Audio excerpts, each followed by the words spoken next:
So, can they ambient temperature pressure test in the rain? Yeah, probably. Whoa! Oh! Booster 18 just blew up! Booster 18 just blew up! Oh my god. So, about those launch dates, Ryan. Yeah, it might delay a bit. Roll the intro.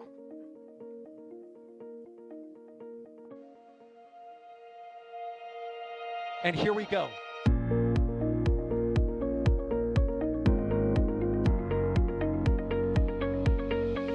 We have liftoff. Propulsion continues to be normal. RCPA chamber pressure looks good. Following up. Roger, planet. Water towers fly! Yes! Tango down to nominal. Fighting downside SPD off. Bring in SPD off. It's orange! 145. Oh my god! Oh my god! Decollage. Put that in the big bag, Jingle.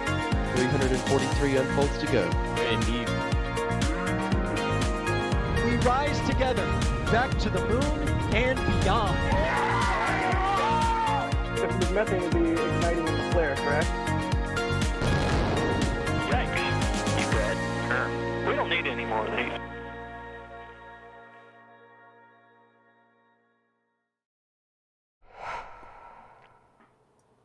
Welcome everybody to the Flame Trench, where things are ambient pressure right now, or ambient temperature right now, and the pressure is about to go up.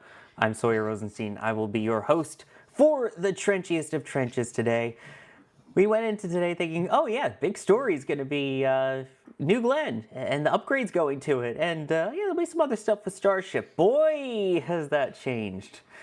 What hasn't changed, though, is the fact that I am joined, as always, by my competent cohort of co-hosts, as an abandoner would once say. But let's go through who is with us today. You heard most of them in the intro, including playing the role of kind of me and Jack in this one. D Wise, how's it going, D? You know, it's been an interesting day today. I don't think any of us expected to wake up to the news that we woke up to. Of course, we're going to be talking about all that, but this will be an interesting flame trench. I think we actually have a lot to talk about this week. Yeah, I'd say we definitely do. And speaking of talking a lot, also joining us here on the Flame Trench, as always, is EJ Saw. How's it going, EJ? Do I talk a lot? You're from. What do you do for like 8 to 10 hours a day over on Twitch? Play video games. And Work on my car. oh, come on, you're from Boston. Of course don't know. you talk a lot. I don't know what you're talking about. Hey, you're from New York. You guys are the kings of talking. Yeah, shut up. What's going on, man? Not much. And then joining us later for the Booster 18 joyous Christmas celebration section will be Ryan Weber as well. So Ryan, thank you for hopping on once we get to the SpaceX stuff. Always appreciate your expertise. Yeah, it was, I'll just say it was going to be interesting just to talk about Booster 18 at Massey's and the progress they're making. And, well, yeah, we'll get to that though. Oh, we will. But of course, we have other topics that we are going to get to first. There's a couple little fun ones. Of course, we have Blue, and of course, we have Booster 18. If you can, try and save your questions for each section that we're going into, because otherwise they may get lost and I might not be able to see them in our question queue. But definitely tag us at NSF or at NASA Spaceflight with your questions. So let's start things off here with the first topic. And yeah, remember when we used to drop rockets from planes? Apparently, we haven't stopped with that. Oh, EJ. I remember. You remember? I remember. Sorry. I won't do that. Oh, South Park reference. Yes, very good. So yeah, Pegasus. Pegasus is an air-launched rocket that launches. Oh yeah, here we go. We got some good footage here. It's an air-launched rocket that launches from an Lockheed TriStar called Stargazer. it's a two-stage solid rocket, small sat launcher, right? And the last time a Pegasus actually launched was in 2021. And we thought this thing was going to go the way of the dodo, but apparently a company named Catalyst Space Technologies it has a contracted mission with Northrop Grumman to launch Pegasus. The Catalyst Space Systems is a company that, they're working on a satellite bus right now, and the specific mission that they contracted for was a mission extension vehicle that's going to save NASA's Swift Space Telescope. It's going to actually boost the telescope up into a higher orbit, so you can prolong its life. If it stays up in orbit for longer, that's more time you can use the telescope before it re-enters in ship 36 itself. Sorry. Sorry. Or Booster 18. Or Too Booster soon. 18. I thought Booster 18 was too soon, so that was the next They're thing that both popped too into my soon. head. Anyway, that's actually super cool. Catalyst is relatively new. I hadn't really heard of them up until this point, but it's really cool to see. It's cool to see small sat launching from like strato launch. Small sat launching is still a thing. Guys, we thought this whole kind of technology was pretty much a dead end after what happened with Virgin Orbit. They launched a two-stage liquid fuel rocket off of the fifth pylon on a 747. Now, don't get me wrong. The TriStar that doesn't do that, but it has it kind of belly mounted. The Pegasus vehicle. See it? Oh, look at that thing. Guys, I'm sorry. I'm a sucker for L-1011s. I love that plane. That's a sweet plane. I mean, it's no 747, but it is cool. I personally think that it's the better of the tri-jets. Just saying. Yeah, I think so. They don't have aluminum lugs that crack on the pylons. That's good. Anyway, all right, slight tangent there. And either way, this is super cool. Now it kind of does remain to be seen, like if Pegasus is going to get more customers. This is not like a block launch of missions or anything. This is just kind of a bespoke mission that's designed that NASA has contracted Catalyst to do to extend the life of the Swift telescope. That whether that means more launches or not remains to be seen. Either way, though, we still get to see a Lockheed TriStar fly, and that is super cool. And we get to see something launched into space, which is also super freaking cool. And that's the last one. That's the only airworthy Lockheed TriStar left in existence, which, yeah, it's a treat. What a treat. I'm really happy about this. I don't know about you guys. So are you happy about it? I think it's cool. I mean, yeah, how could you not be? Like you mentioned, I was going to bring that up, the fact that it is the last remaining flying L-1011. The TriStar is so beautiful. And, Yep. I mean, if you want to talk about it, there was a super chat that said it, and I was thinking the same thing. Let me bring it up. They said, Ron Smith saying, the OG commercial rocket lives. Yep. We talk about all the commercial spaceflight stuff. People forget that, the Orbital Sciences / Orbital ATK / Northrop Grumman Pegasus was kind of the precursor to what we have now with SpaceX and Blue and, all these other private companies getting in on the game. It's such a cool plane. It's kind of a shame that the idea of launching from under the plane is going away. Right now, the only other vehicle that really deploys from underneath a plane to go to space, depending on your definition, is Virgin Galactic, and that spacecraft is still out of commission probably for another few years. So I'm excited. Yeah, I'm excited too. I would add that as far as I can tell, Sawyer, Northrop Grumman doesn't have any orders for Pegasus right now, but they do have all the equipment to make more of them if they need to. So it's kind of like a launch on need type of thing, because Pegasus is not, okay, guys, it's rocket science. Everything is complicated. Relatively, it's not that complicated. It's solid. It's a solid rocket launch vehicle. Your launch pad is an airplane. That's not that there's not much GSE to this, right? Like if you guys moving it around on the trailer. Also, if any A&Ps out there are airplane nuts, they have to jack the plane up on the airplane jacks to get it underneath, which I think is still funny. it's not a lot. That's not a lot to make one of these things, comparatively. Like, obviously, it's not super heavy, right? That might take a little bit longer to make.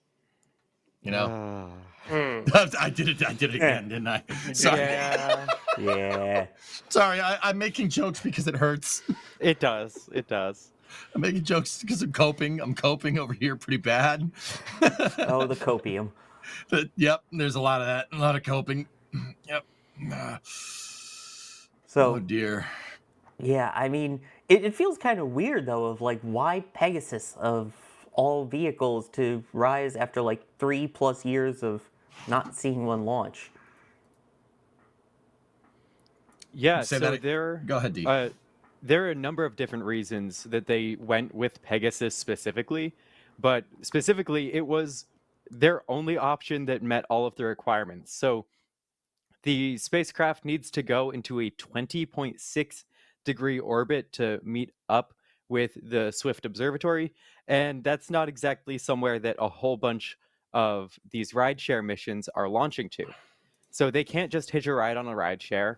On top of that, a lot of small sat launchers can't get to that orbit as easily. And then there's the timeline. So they have about 8 months until they're actually going to be launching this thing. And so it seems like Northrop was able to meet all of those one way or another to meet the cost requirements, the timeline, and the orbit to make it the only realistic option for them to reboost the observatory. I mean, I'm glad. Any excuse to see Pegasus come out of the woodwork and Yep. finally fly again. Absolutely. Yeah. Yeah, like I said, I despite current events, like I always like the TriStar. I think the TriStar is cooler looking than its kind of tri-jet rival, the MD-11. I think that S duct on the back, it looks like a Formula One car. I think that makes the plane look really cool. Now, tri-jets have their problems, but it's still cool to see this thing still flying. It's pretty sweet. Look at that thing. That's awesome. Go ahead. They say it's got the direct lift control system. Remember that thing? Yeah. Yep. These things are like, TriStar. So an L1011 and the MD11, subsequently before that, the DC10. They're old by today's standards, but these planes were really cutting edge for the time. I mean, you guys got to understand that's a Lockheed airplane. It's not. It's good, man. Like this is not like Lockheed now. This is the Lockheed from like the 70s that's cooking up like SR-71s and F-117s and all kinds of good stuff. They're doing all kinds of pretty awesome stuff. Like that, that's pretty sweet. It's a pretty cool plane. And that's the only airworthy one, and we're gonna see it fly again. That's super cool. Now, I guess the other question is this the last one? Do you think we would see any orders after this, or would this maybe be a way to kind of revive it and have people go, oh yeah, I forgot that was a launch option. Let me explore that. I think if Northrop Grumman lowered their prices a little bit, Pegasus is expensive as far as I can tell. I think it's like no, you know what? I don't even want to guess. I know it's a little bit high on price comparatively to what it is. I mean, it was great for the time. It was great, when they started using them. I think the first missions were in the 90s, if I'm remembering correctly. I don't know. Kind of remains to be seen. Sawyer, like, I don't want to say it, but I don't think this thing has that much more of a future. I mean, maybe. You could make the argument that this could be a great little small sat launcher, for launching like proliferated low Earth orbit constellations. It'd be pretty good at it. But I'm not sure with like vehicles like Electron flying and then Neutron down the road from Rocket Lab. You got Relativity with Terranar coming online, Stoke with the Nova rocket, Starship with SpaceX, and then Falcon 9 with the transporter and bandwagon missions. And even Blue, there's no way Blue isn't going to offer some rideshare services with the big chungus of the rockets that they've been teasing around. You know what? I'm calling that version of New Glenn that. I'm calling it Big Chungus from now on. Yeah, that's a good idea. There's no way that they're not going to like that. How is it going to be competitive? How are you going to be competitive? You know, I don't think so. D, what do you think? You think they're going to still fly Pegasus? You know, I'm kind of surprised that we already had this announcement at all, to be totally honest. Right. I want them to. I want to see, I think air launch is really cool. I have to be totally honest. I got to see Galactico 7, and that was just like a wild thing to see in person. And I love Pegasus, but does it really make sense given, like you were saying, how much the world has moved forward towards reusability? Costs are only going to keep coming down in spaceflight as more and more vehicles are getting reused. And sure, we've got the advantages of like it being solid and dropped cost, but then you have to consider, all right, so we've got a plane. Like how I don't see it. I want to, but maybe I'll get proved wrong. Maybe they'll be able to bring the cost down and become more competitive, because there were instances like we saw right now, like they were able to meet requirements that other people were not, or other launch companies weren't able to meet. Maybe more of those missions become necessary.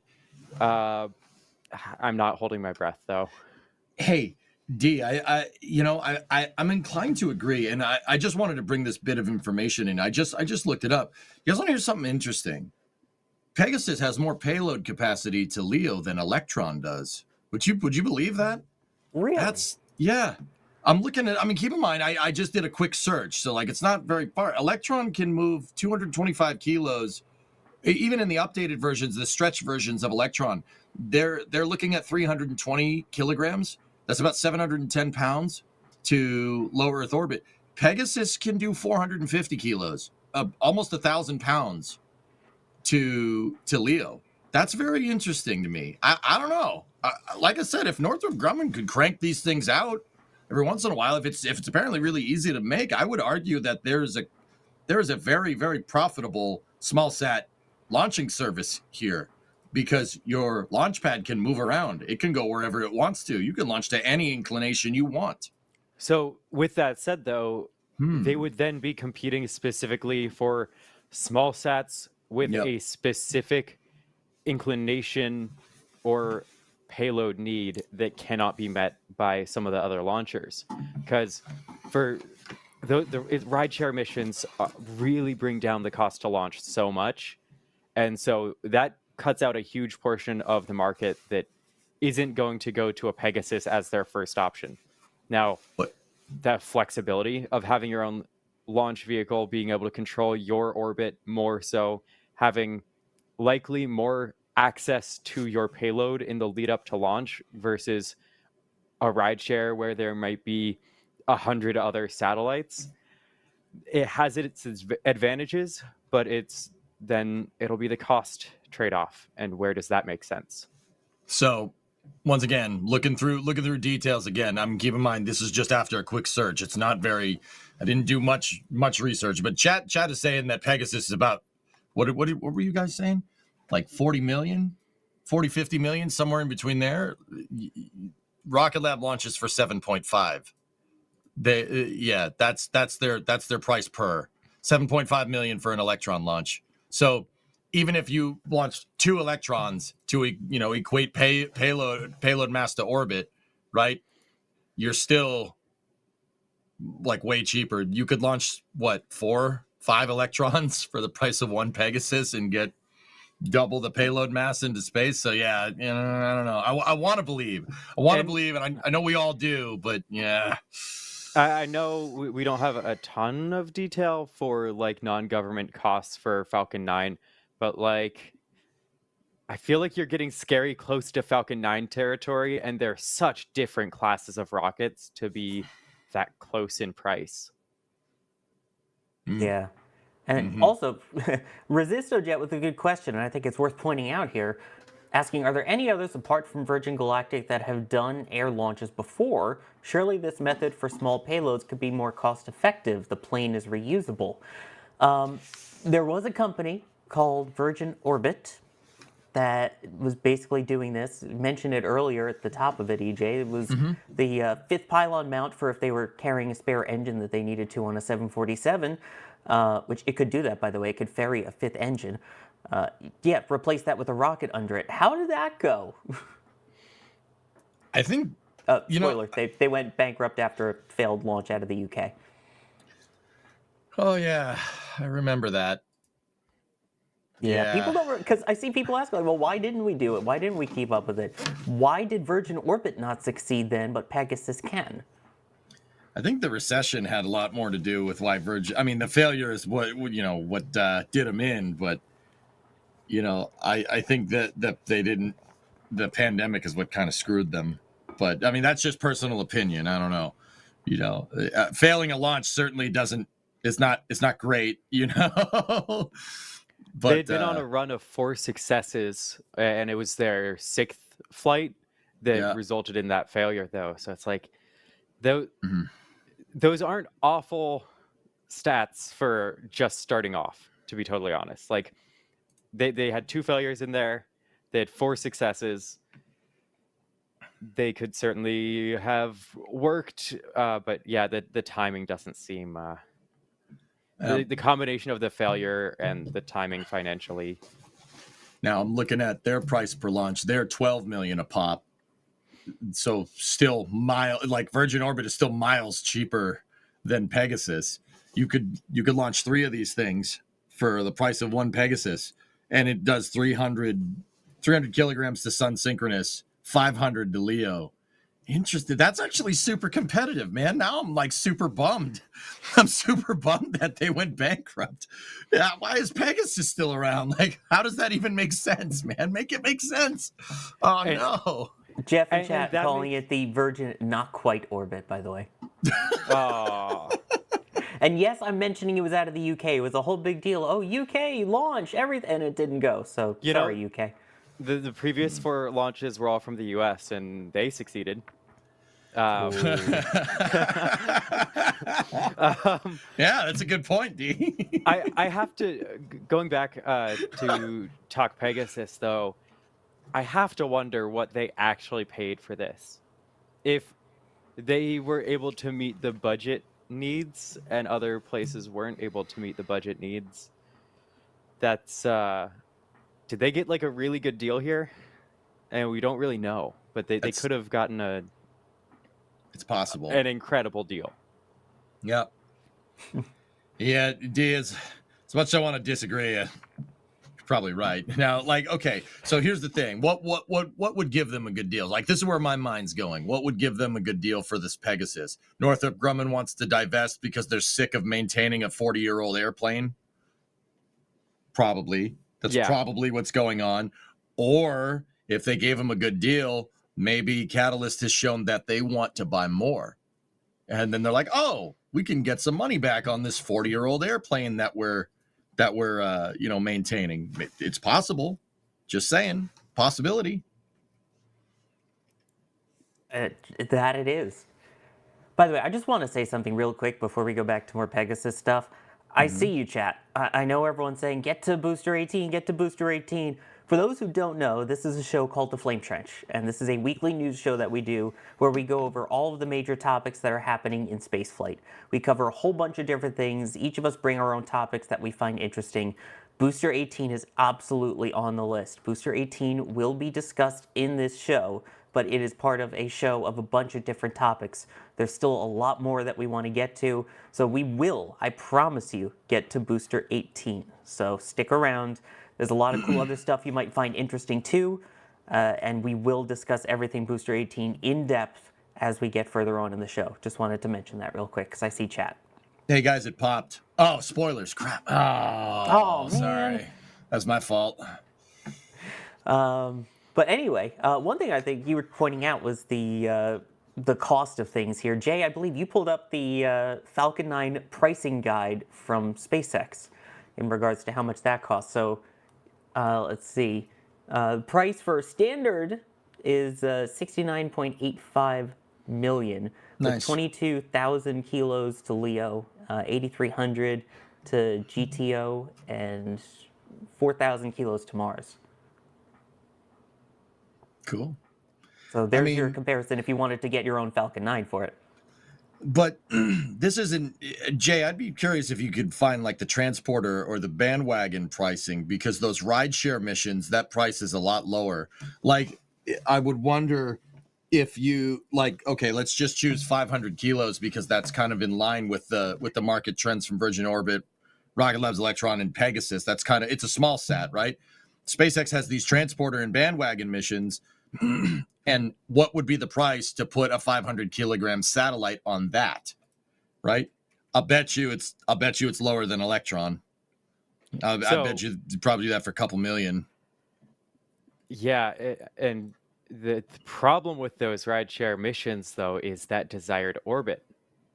Because you can only go, like, the options that are provided are sun synchronous, low Earth orbit, or polar. Those are your options that you can just order outright. So if you actually put the 500 kilograms into their rideshare program calculator, you get a price of $3.25 million, which that's cheap. So if you're going to one of those and you don't need the flexibility and control of a dedicated launch, yeah, rideshare is really tempting, and that makes Pegasus like look a whole lot worse of a value if you can spend 10 times less to get to one of those more standard orbits. Yeah. Yeah, I mean, I don't know. I want to believe that Pegasus and Stargazer are gonna stay around, but I don't think so. I want to believe because straddle launching is cool. Okay, it is cool, but also, I mean, at what point, even with the price of Falcon 9 just outright being like 70 million, at what point does it make more sense to get a Falcon 9 and sell off rideshare along with your mission, and compared to doing a $40 million dedicated mission? I don't know. That's a out there speculation. well, yeah, exactly. Like if Pegasus, but once again, maybe they got a good deal, like you said. If they got a good deal, then maybe, who knows? I want to believe, but yeah. It's an interesting thing that, Virgin Orbit's gone, like Sawyer said. Pegasus, we think, is on its way out. I mean, Northrop Grumman, if you're out there watching this, please keep it around. I think that thing's cool. You got to lower that price point, though. I mean, I know that's easier said than done, right? Even Electron, the other small sat launcher that we're comparing, that's on its way out, too. Yeah, I know people don't want to hear that. Neutron's right around the corner. Rocket Lab's pivoting away from small sats. If you don't pivot away from the market trend is going towards these rideshare missions and proliferated, low Earth orbit constellations. So, everybody's moving to a bigger launch vehicle. Even Blue, like what we were saying a little bit earlier, they're moving toward that New Glenn 6x7 or whatever it's called. Did he really? Did he really just do? What? What are you talking about? I didn't do nothing. Chat's gonna go crazy. Thanks. I know. Yeah. No, it's good.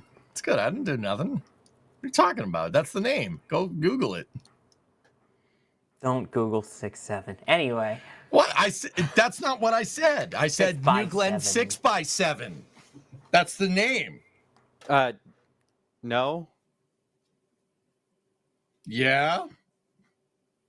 Not 7x2 and 9x4. 7x2 anyway, and 9x4. We'll get to that later in the show. We've got a lot to talk about. to that. Oh, I'm sorry. Oh, geez, I got it wrong. I'd be really interested in a stage where, yes, you have 6 first stage engines and 7 second stage engines. That's a unique configuration, I must say.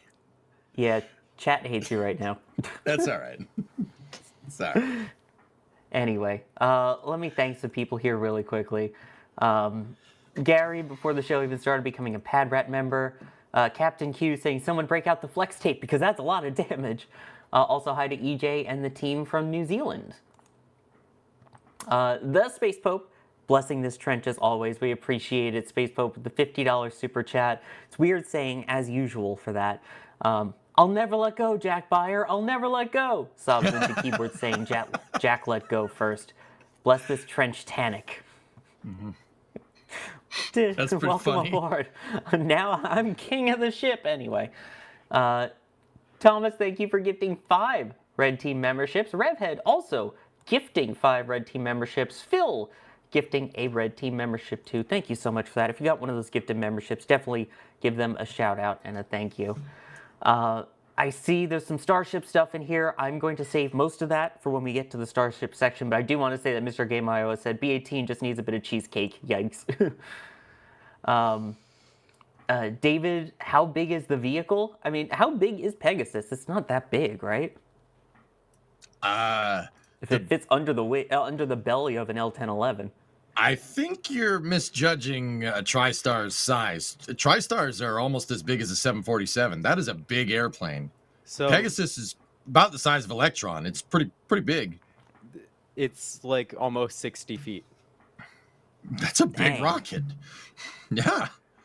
Dang. That's like 18 meters for people that use non-lunar units. 17.6 meters. See? Sheesh. Wow.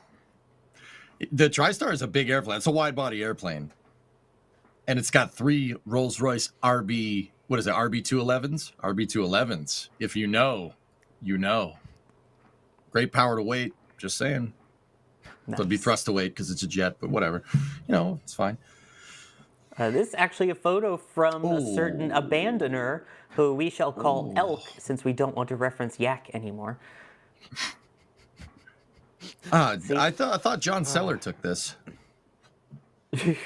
Yes, John Seller. John Seller is the one that took this picture. Who are you talking about? James Yoder saying, we need the photo of surprise DY superimposed in front of the imploding Starship booster. As this show was starting, someone in the NSF members Discord actually put that together. So if you noticed at the very start of the show when I started just laughing a little bit, it's because I was laughing at that image, which Kevin made sure that I saw. Wait. Yeah. Do I- I'm sure. There you go. You got it live. We'll do it live. Z30, we will definitely get to yours when we get to the Starship section. Oh God, James Yoder, another one for you. EJ. Yeah. The TriStar launches Pegasus instead of its engine. Oh, that's bad.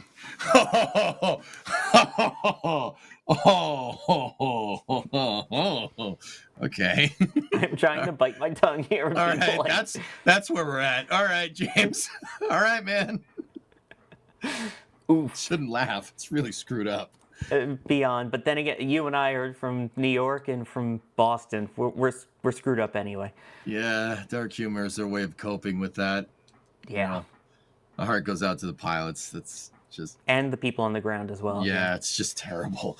We're talking about the UPS MD-11 observation. It was not. Yeah. It's not great. The engine came off, taking Yeah. off. Not great. Not good. That ended about as good as you wanted. Anyway. Yeah, good stuff. Not anyway. Next thing. Sorry. What do we got up next here? Well, Ethereal Sword's been coming in with the $10 tip at tips.nasaspaceflight.com, saying even though this is the last existing Pegasus XL, the production lines are still open and will remain such. The ground-based interceptor is basically just a Pegasus XL without wings. Even if you don't keep making wings, just put one of their existing big SRBs under it. Wait, that's just a Minotaur. That's a good idea. We should do that. We should do more of that. We should. Yep. What we should also do more of is talking about Artemis, because that is coming up now. As we get closer, maybe, to finally seeing SLS fly on its second flight, this being the first one, of course, with people.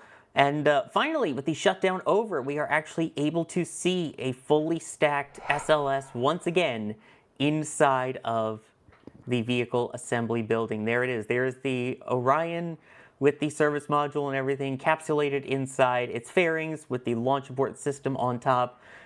And there it is in full inside the VAB. This is the one that will be launching Artemis 2, which will send 4 people around the moon and back. This will be the first time humans fly around the moon since December of 1972. Now, of course, we talked about this when it happened back in October, but now we're finally actually able to see what happened here. So it's kind of nice to see that full stack in there again. But with all of the delays and everything, the next major milestone that we were kind of hoping to see sooner than later, which was the countdown demonstration test that they do. So basically, they go through the entire countdown of the crew getting suited up, rolling out to the pad normally, what they do for ingressing into the vehicle. They get in, they run through the countdown, basically go through everything except the actual fueling of the rocket and obviously the igniting of the engines as a result. This was from the one they did back in 2023.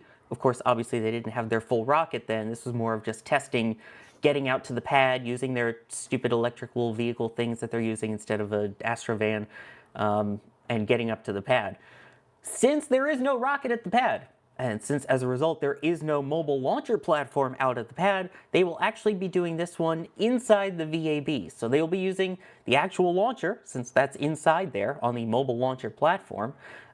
They also will be using the actual spacecraft for it, but of course they still need to actually get inside and do it. But that will be done inside the VAB, so we won't really see a full rollout to the pad, but we'll see hopefully them getting suited up and going through this whole procedure again. So we'll see. This kind of getting pushed by a month, originally from November to December, could be interesting, because it was also noted that the return of Crew 12 was bumped up a little bit to earlier in February.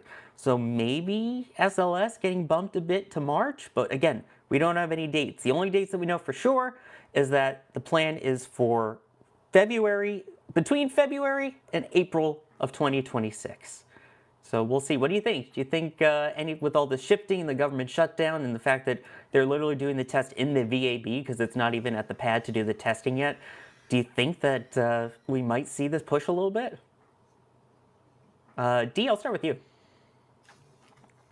Yeah, there's a lot of time seeing the Crew 12 move to the left to clear Artemis rather than to the right to be clear of Artemis. I feel like they're more confident that Artemis 2 might slip a bit. But like you said, we don't have any set details there. So I'm not confident in a February launch for Artemis, that's for sure. I would definitely think we're into the March, April time frame probably. And again, it's worth noting that when they talked about the launch date, it was NLT, April, which is a rare acronym. Normally it's NET, no earlier than. But the date that they've been giving for a while now is no later than April of 2026. So it could be anywhere between then. They basically were aiming for February, and it could go all the way until April. So they're kind of within still the time frame, so it's not late, but it's late. I don't know. EJ, what do you think?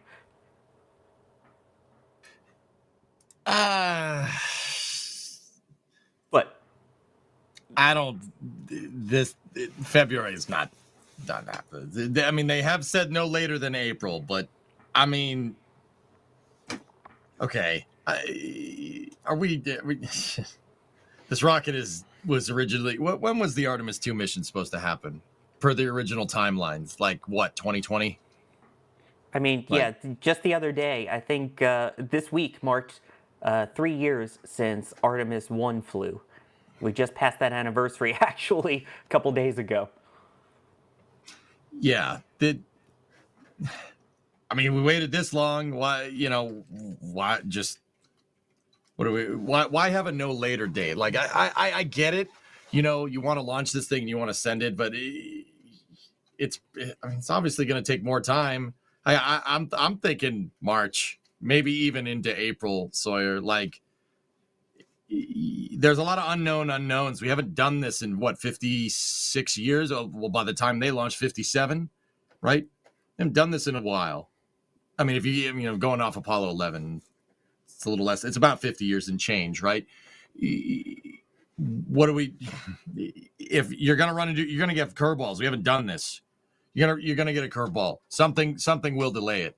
I mean, and that's just, like, I want to make jokes about SLS being late, et cetera, but also at the same time, this is aerospace, man. This is how this happens. This is a really, really high profile mission. You do not want to screw this up. I'm thinking April. I think it'll push. Absolutely. My guess is they're going to target March and it'll end up pushing to April because it's worth noting they still will have to roll the vehicle out to the pad. And then once they do, they will still have to do all of the fueling tests. So we have the kind of dry dress rehearsal, or in this case, the countdown demonstration test also coming up. Then there's the wet dress rehearsal where they load the vehicle up with all of its propellants, see how it holds, make sure engine 3 isn't being a brat, making sure the ground umbilical carrier plate isn't being the brat, I guess, also that it has been in the past, and make sure the rocket's all good to go. That could also delay things heavily, as we've seen them happen before. So I think that's going to be interesting to see when they actually get that out. Fine. The tail service mast umbilical. Okay, Jay. Yes, hydrogen. Hydrogen is a funky fuel to work with. I think you said ground umbilical carrier plate. The GUP is the has gas purging system. It still scares me to this day from shuttle. Okay, it's delayed too many missions. I don't blame you. That thing sucks. Why? Well, no, it leaks. That's the problem. It's a shuttle-derived problem. It is shuttle-derived problem. It is a shuttle-derived problem. There we go. We said the magic word. It's like on. It's like on IQ over in the UK when you say the word and the klaxon goes off. That's what we need. The shuttle-derived. Shuttle-derived problem. There it is. Woo woo woo woo.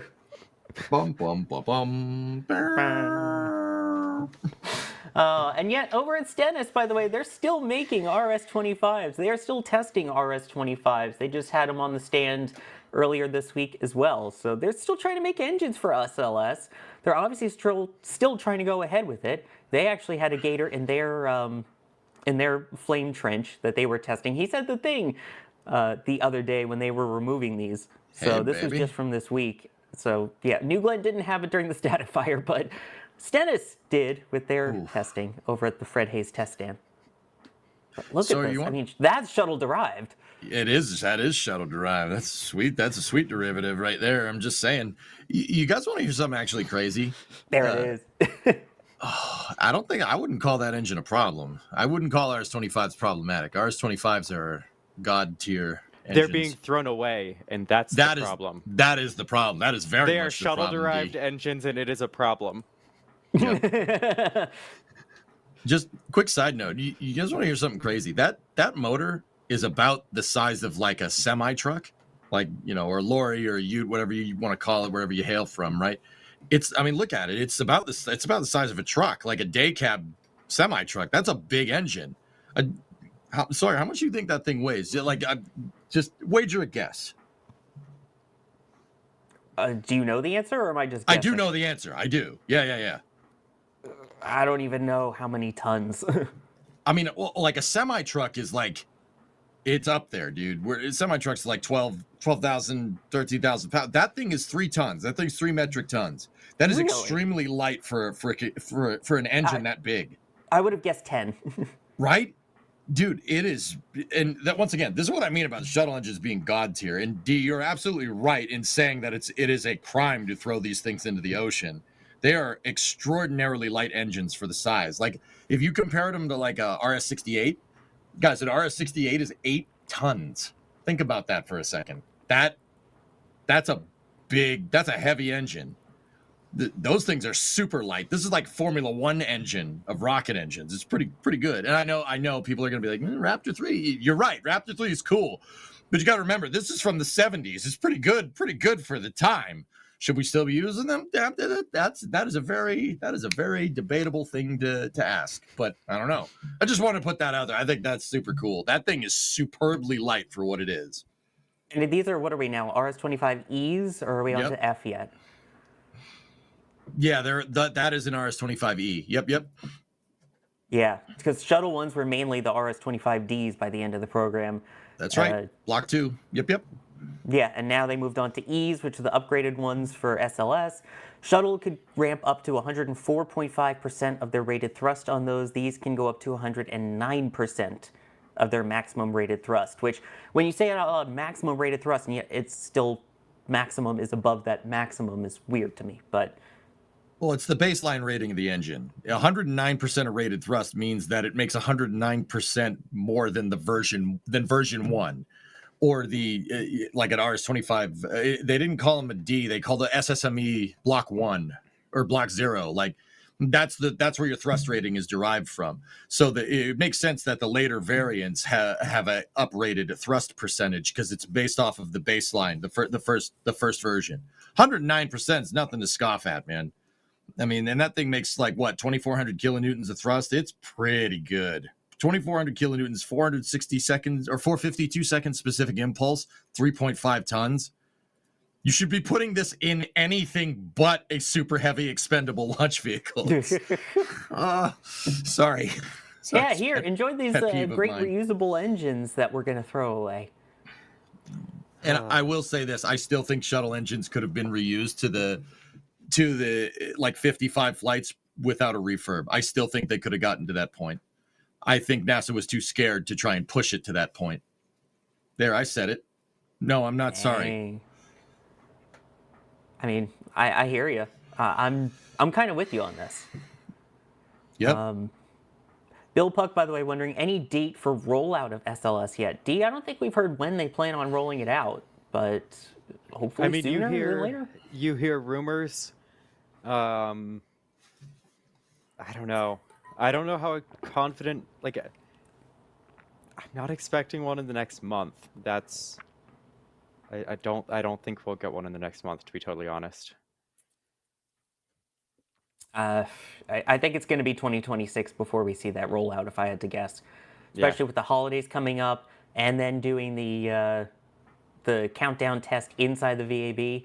I think we'll see that. And we've heard them say they want it to be a quick flow from get out to the pad, test, launch, which is ironic to say anything is quick with SLS, but we'll see. And then ResistoJet asking, will you be able to fully cover the Artemis 2 launch and the whole mission when it happens with your own cameras and other feeds like you would with Starship?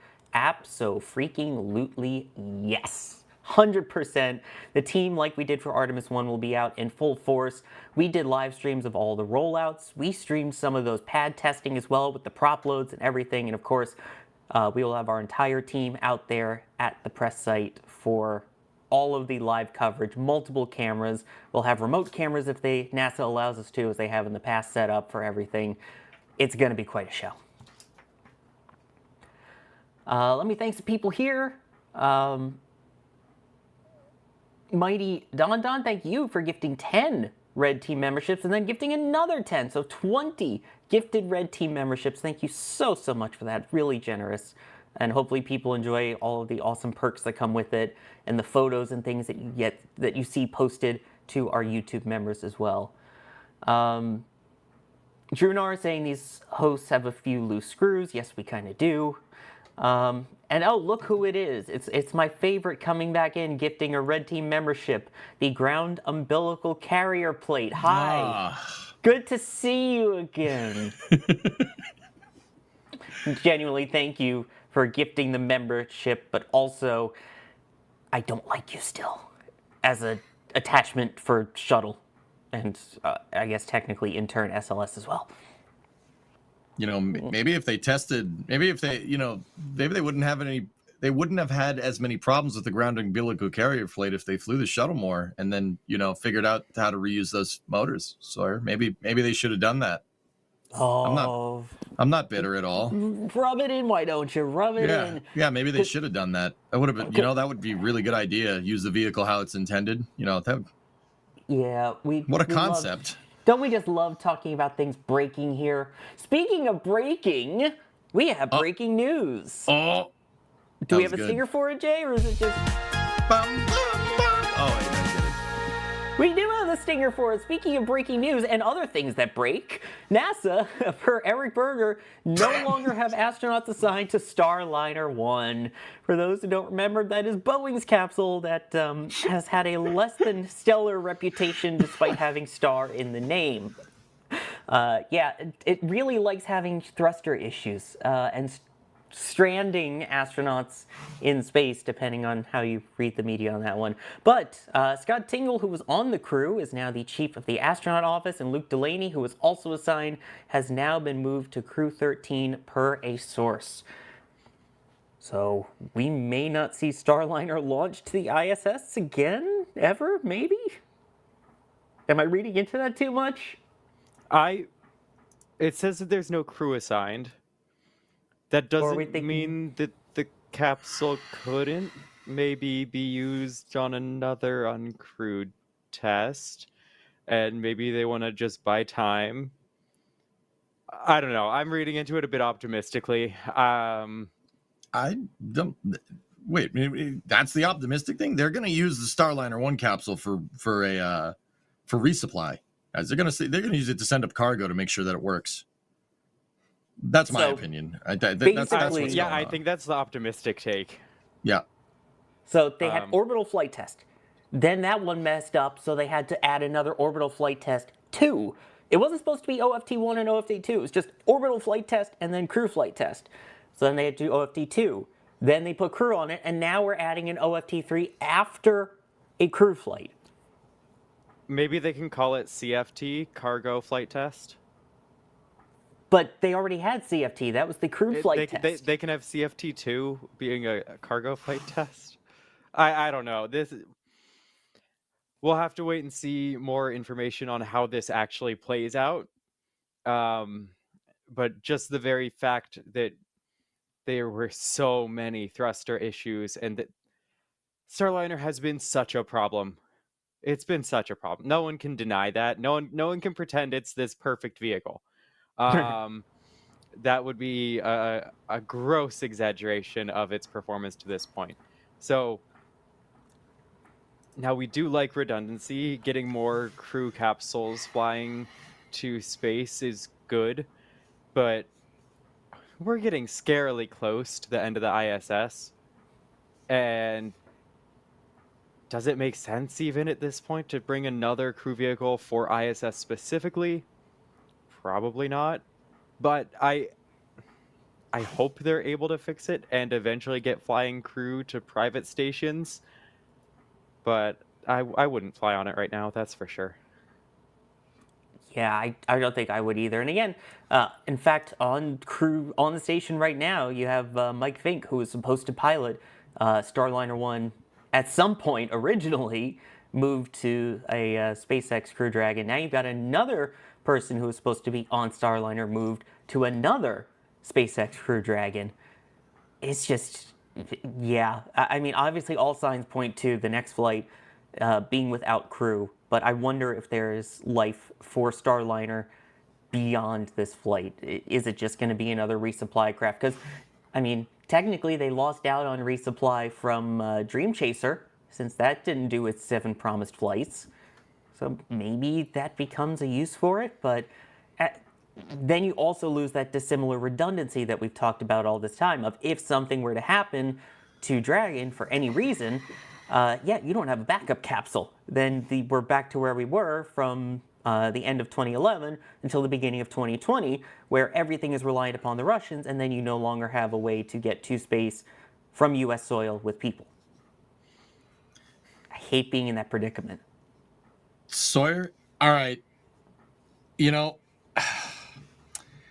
maybe I shouldn't say this. I got a little bit of a hot take here. You know what? I'll phrase it as a question. That's a good way to say that. Is the commercial crew program a failure? Oh, think about that. Really think about that one for a second. One of the big stakeholder expectations of commercial crew was redundant, dissimilar architecture to bring down the price. That means having 2 capsules, and that means paying less. Starliner has failed that on 2 fronts. It is expensive, and it doesn't do what they said it was going to do. You know what, man? This is going to sound completely screwed. People are going to hate me for saying this. At this point, why NASA should have just followed through with Ares 1 and sent Orion to the dang space station. Thank you. You know what? I'm fully on board. Yes. No, The Ares Commercial 1 Crew program mentioned- is a failure, and they should be flying Ares instead. I'm with Yeah, you. I knew I liked you. Yes, Ares yes. mentioned I'm argument suddenly in invalidated. favor. It is Good point. Is it a failure? Is Commercial Crew a failure? Like, No, it's absolute. How would you call it a failure? We have Crew Dragon, which has been extremely successful. We have Cargo Dragon, based off of a similar architecture, also extremely successful. I don't see how it's a failure if Look we at have that been incredible sending. rocket. oh, Ugh, Glorious. Ew. But I mean, it's awesome.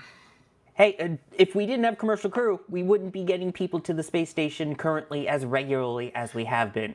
We Yeah, have a there's- vehicle that gets people there. So therefore, we have commercial vehicles sending people to the ISS. In my book, that is a success. Otherwise, we're still paying $70 to $80 million per seat on a Russian Soyuz. Yeah, no, sorry, I get that. Paying for a Russian Soyuz is stupid. This can entertain this conditional hypothetical. Commercial Crew is the reason why they got rid of Ares 1 and the low Earth orbit version of Orion, right? That was the reason. We could do it for cheaper. We could do it for cheaper. We could do it for cheaper. And well, SpaceX has delivered on cost. There is no debating that at this point. Absolutely. Commercial Crew, that's not necessary. I mean, cost is only a small it's only a singular component of the entire Commercial Crew program was supposed to solve. It was supposed to have redundant dissimilar architecture to keep the prices down, right?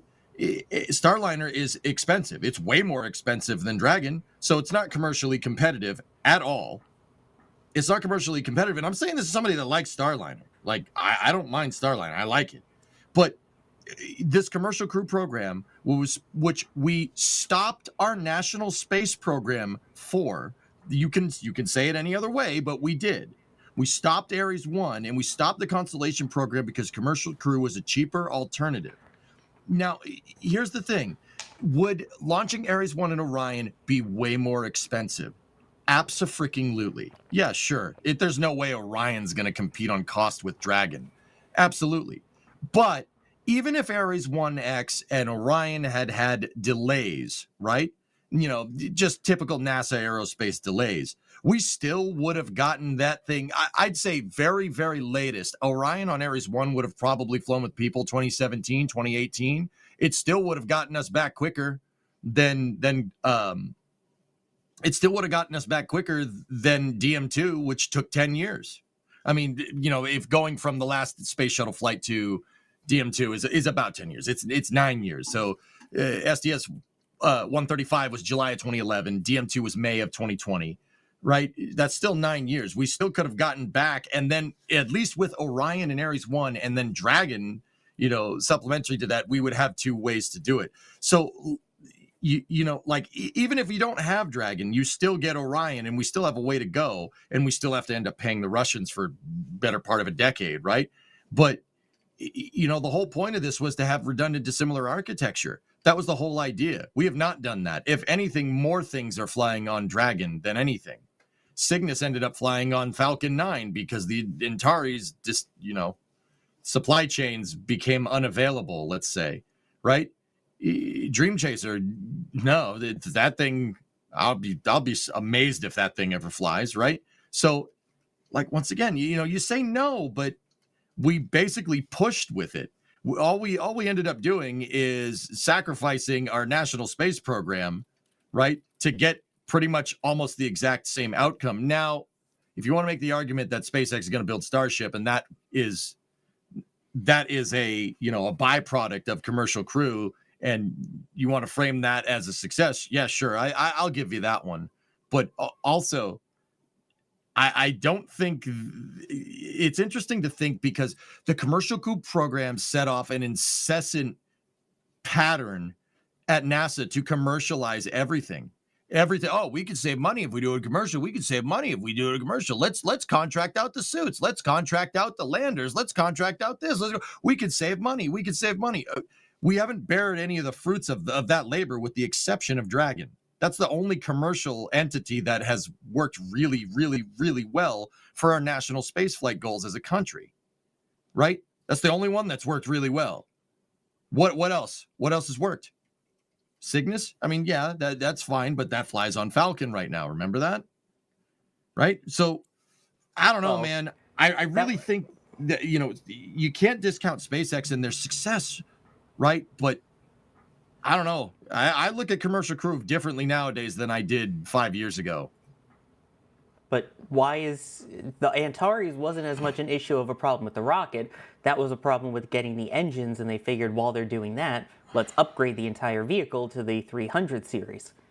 That's to get rid of the reliance on Russian engines following the whole Russia-Ukraine deal. Mm-hmm.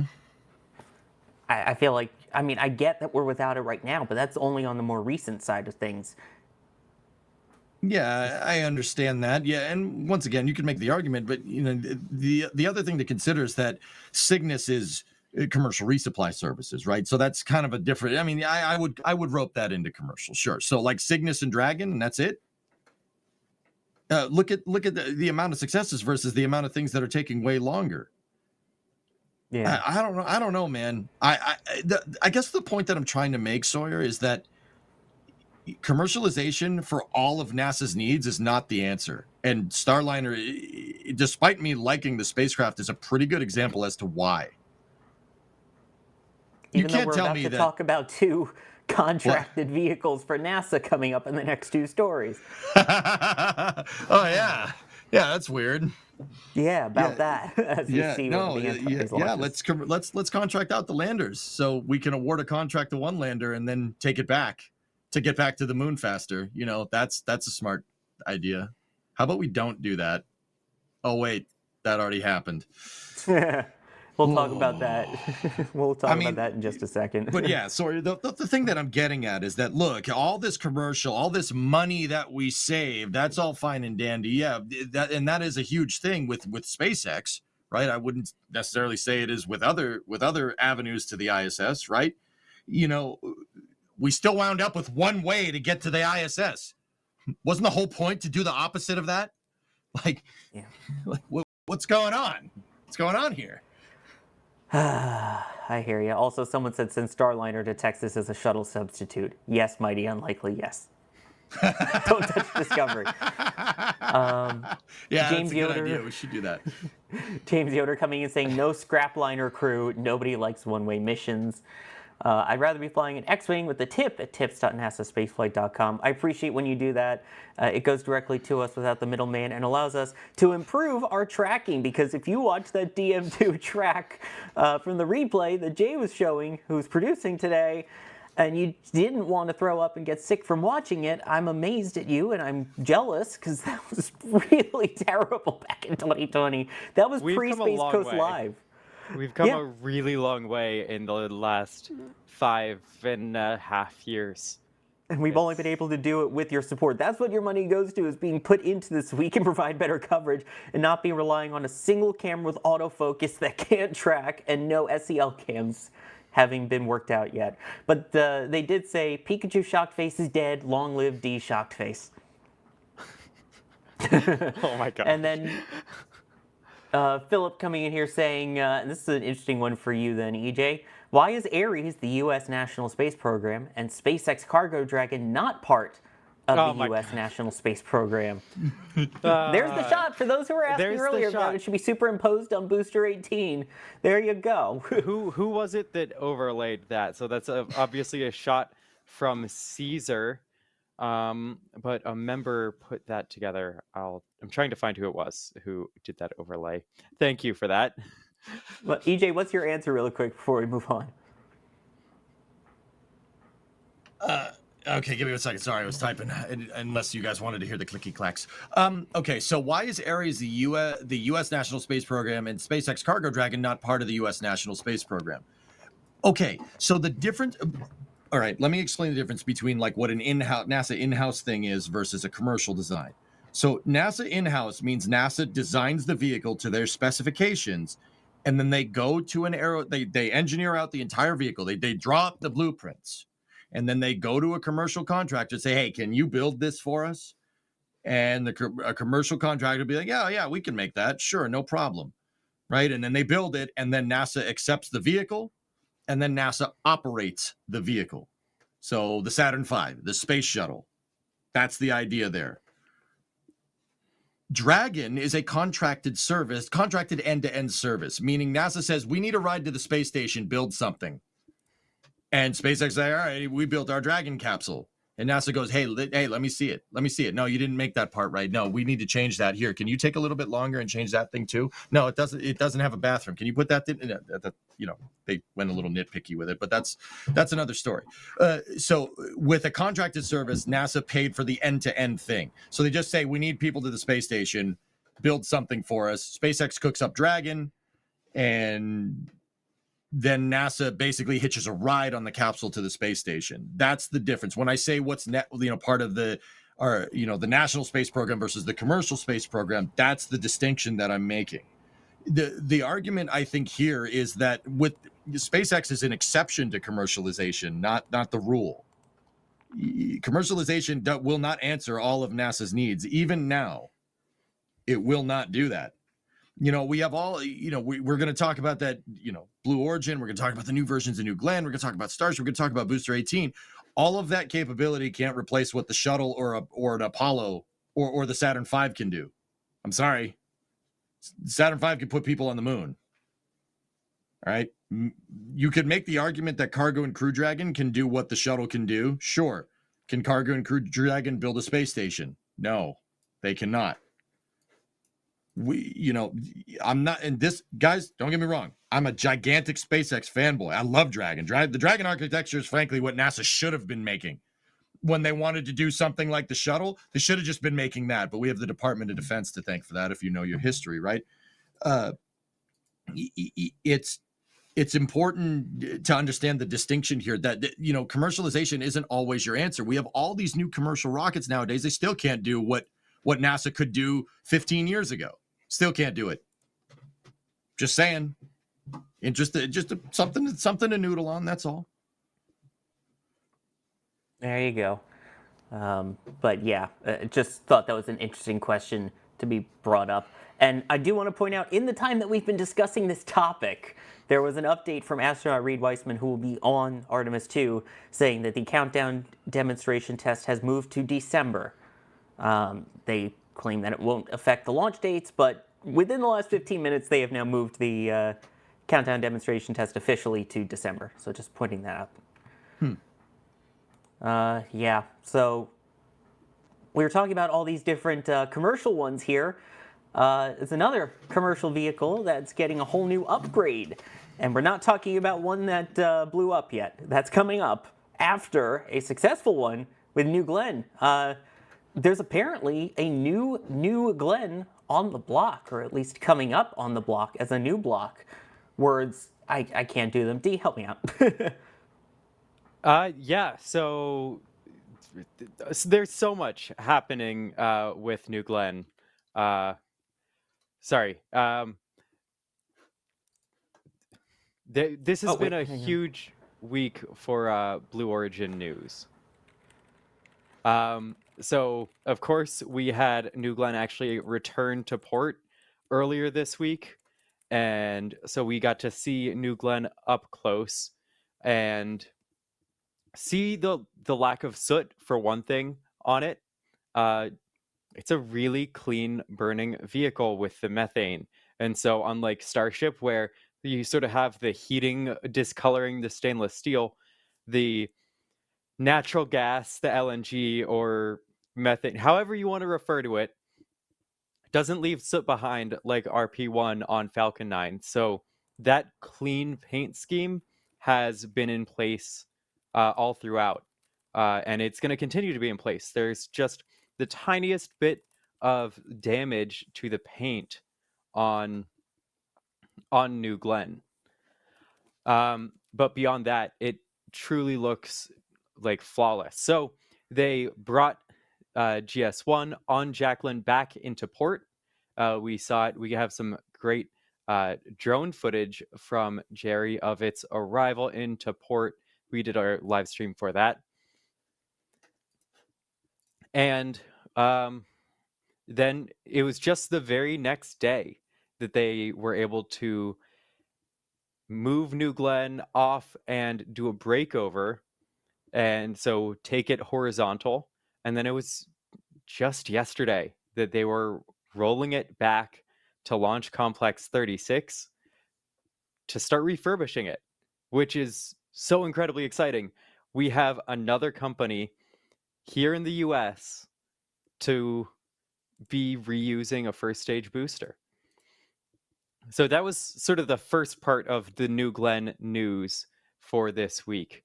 But there has been a lot of other news from Blue Origin. So we have been getting little bits and pieces throughout.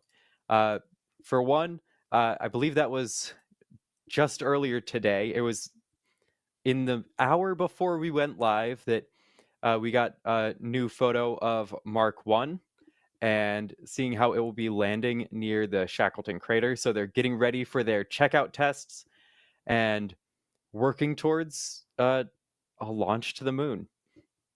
We also have been getting information on Blue Ring, and so they have integrated all their primary structures, their internal harnesses, and their propulsion module together.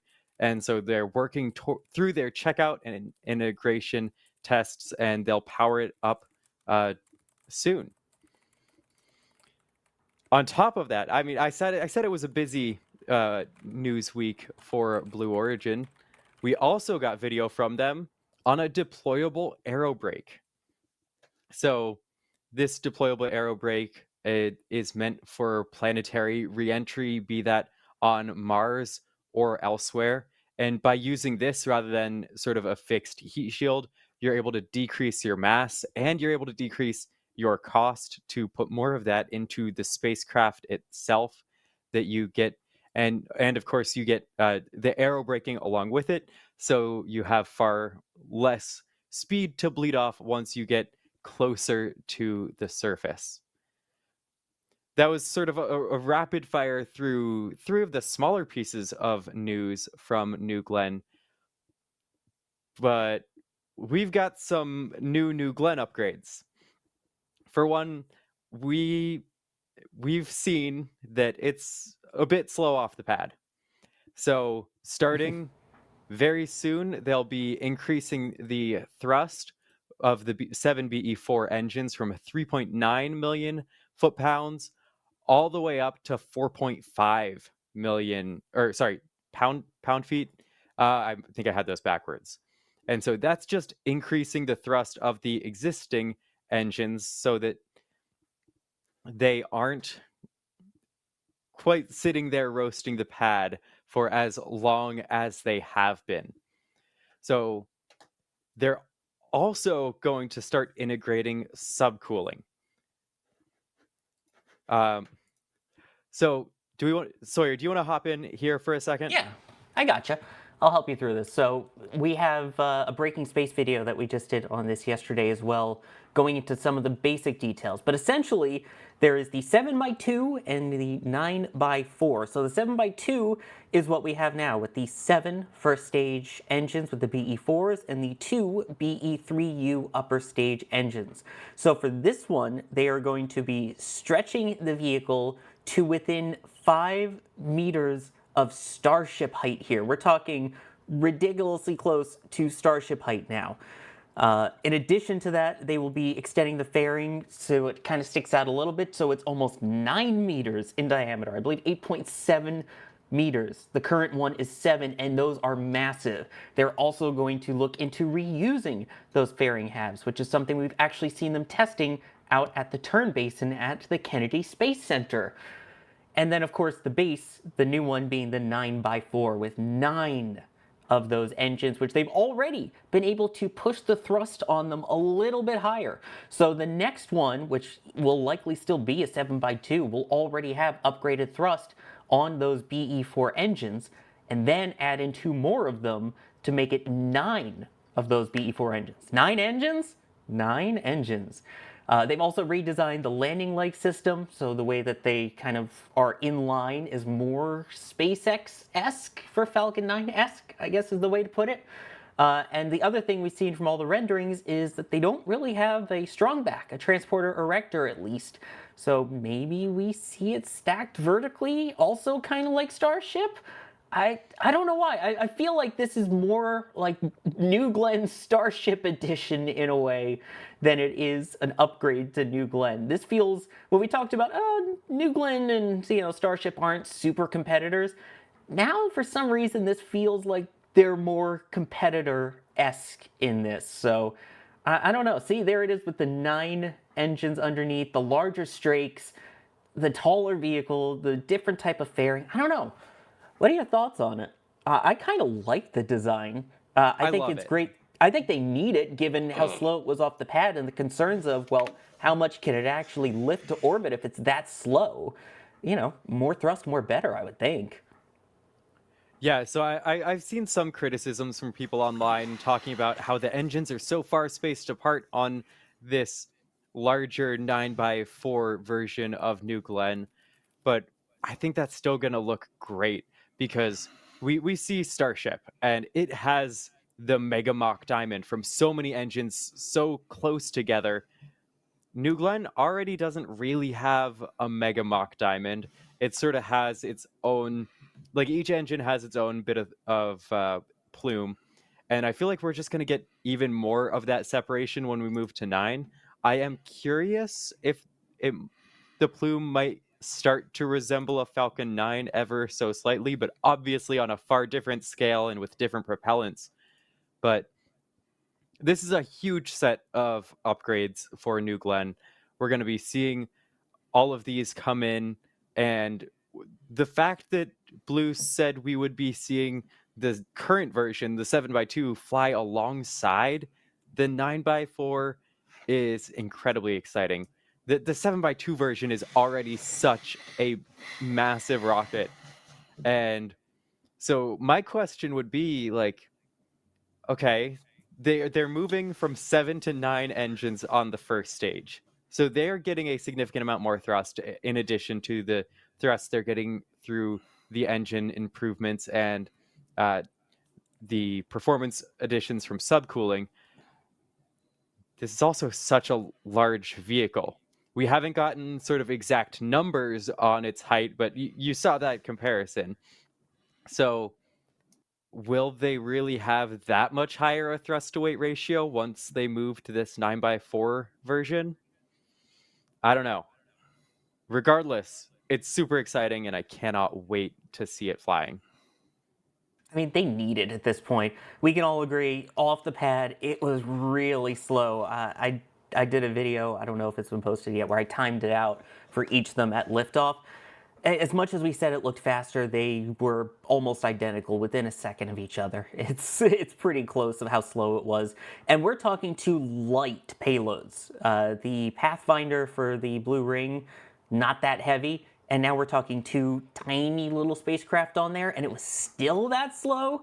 I think they finally realized, you know what? We talked about a 9-engine variant at some point, but we kind of need it sooner than later, because if we want to even be able to lift that Mark II or even Mark I version of their lunar lander, I don't think they're going to be able to do it with that kind of thrust to weight if that's what they're dueling with all the way uphill.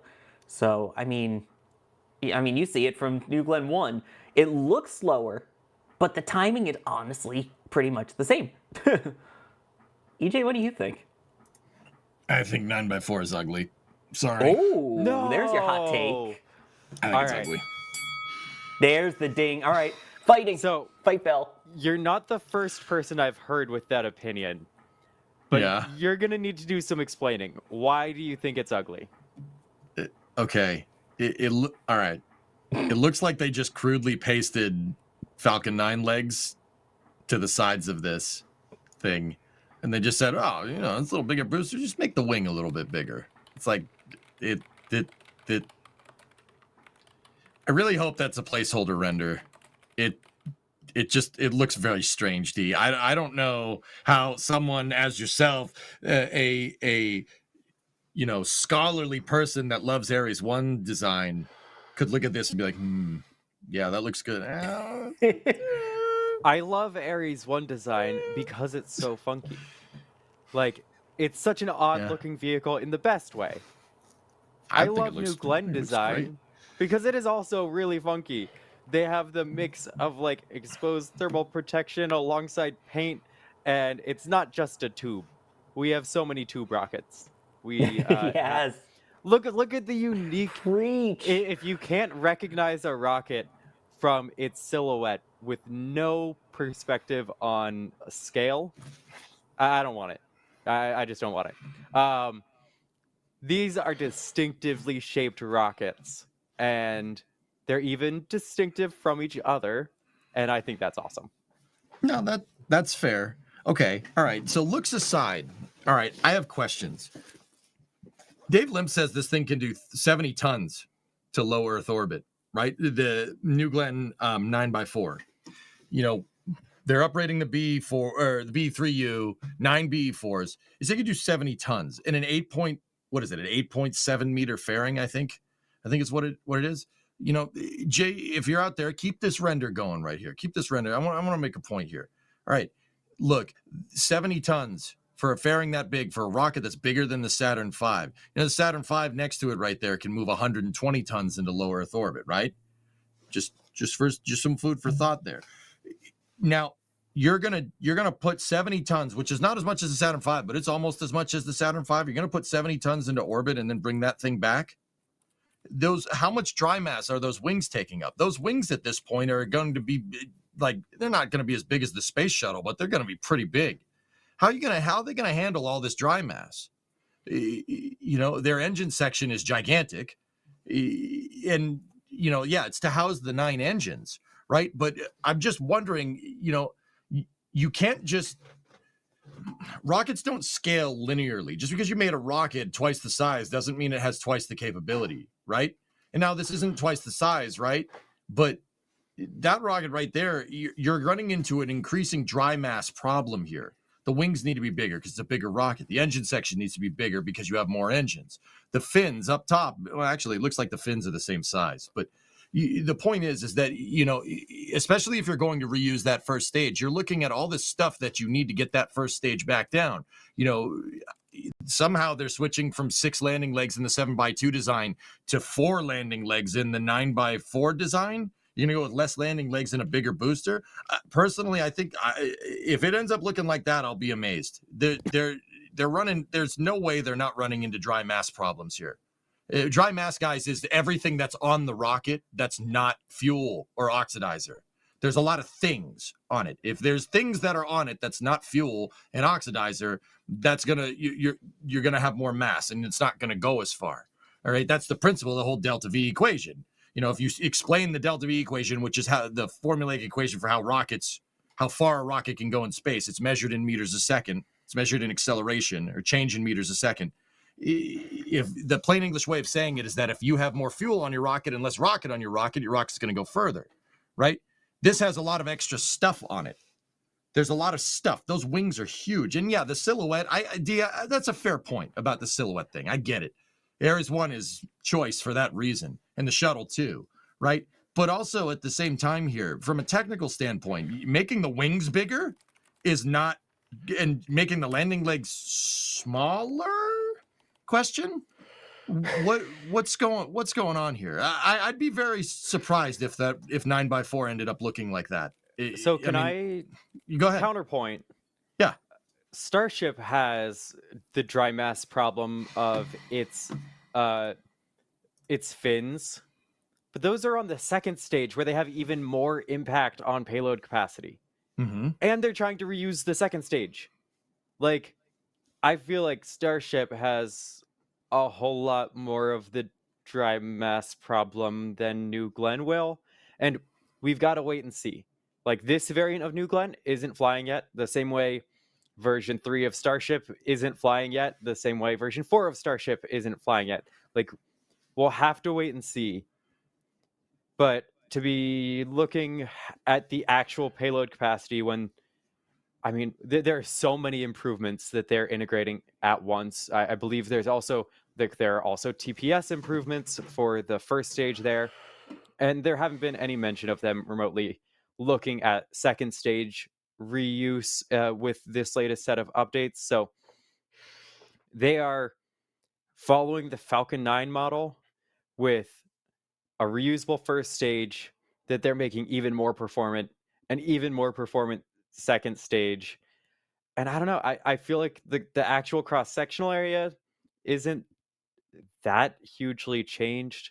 So you've got the fairing, but it doesn't feel like that much extra wasted space compared to many other rockets.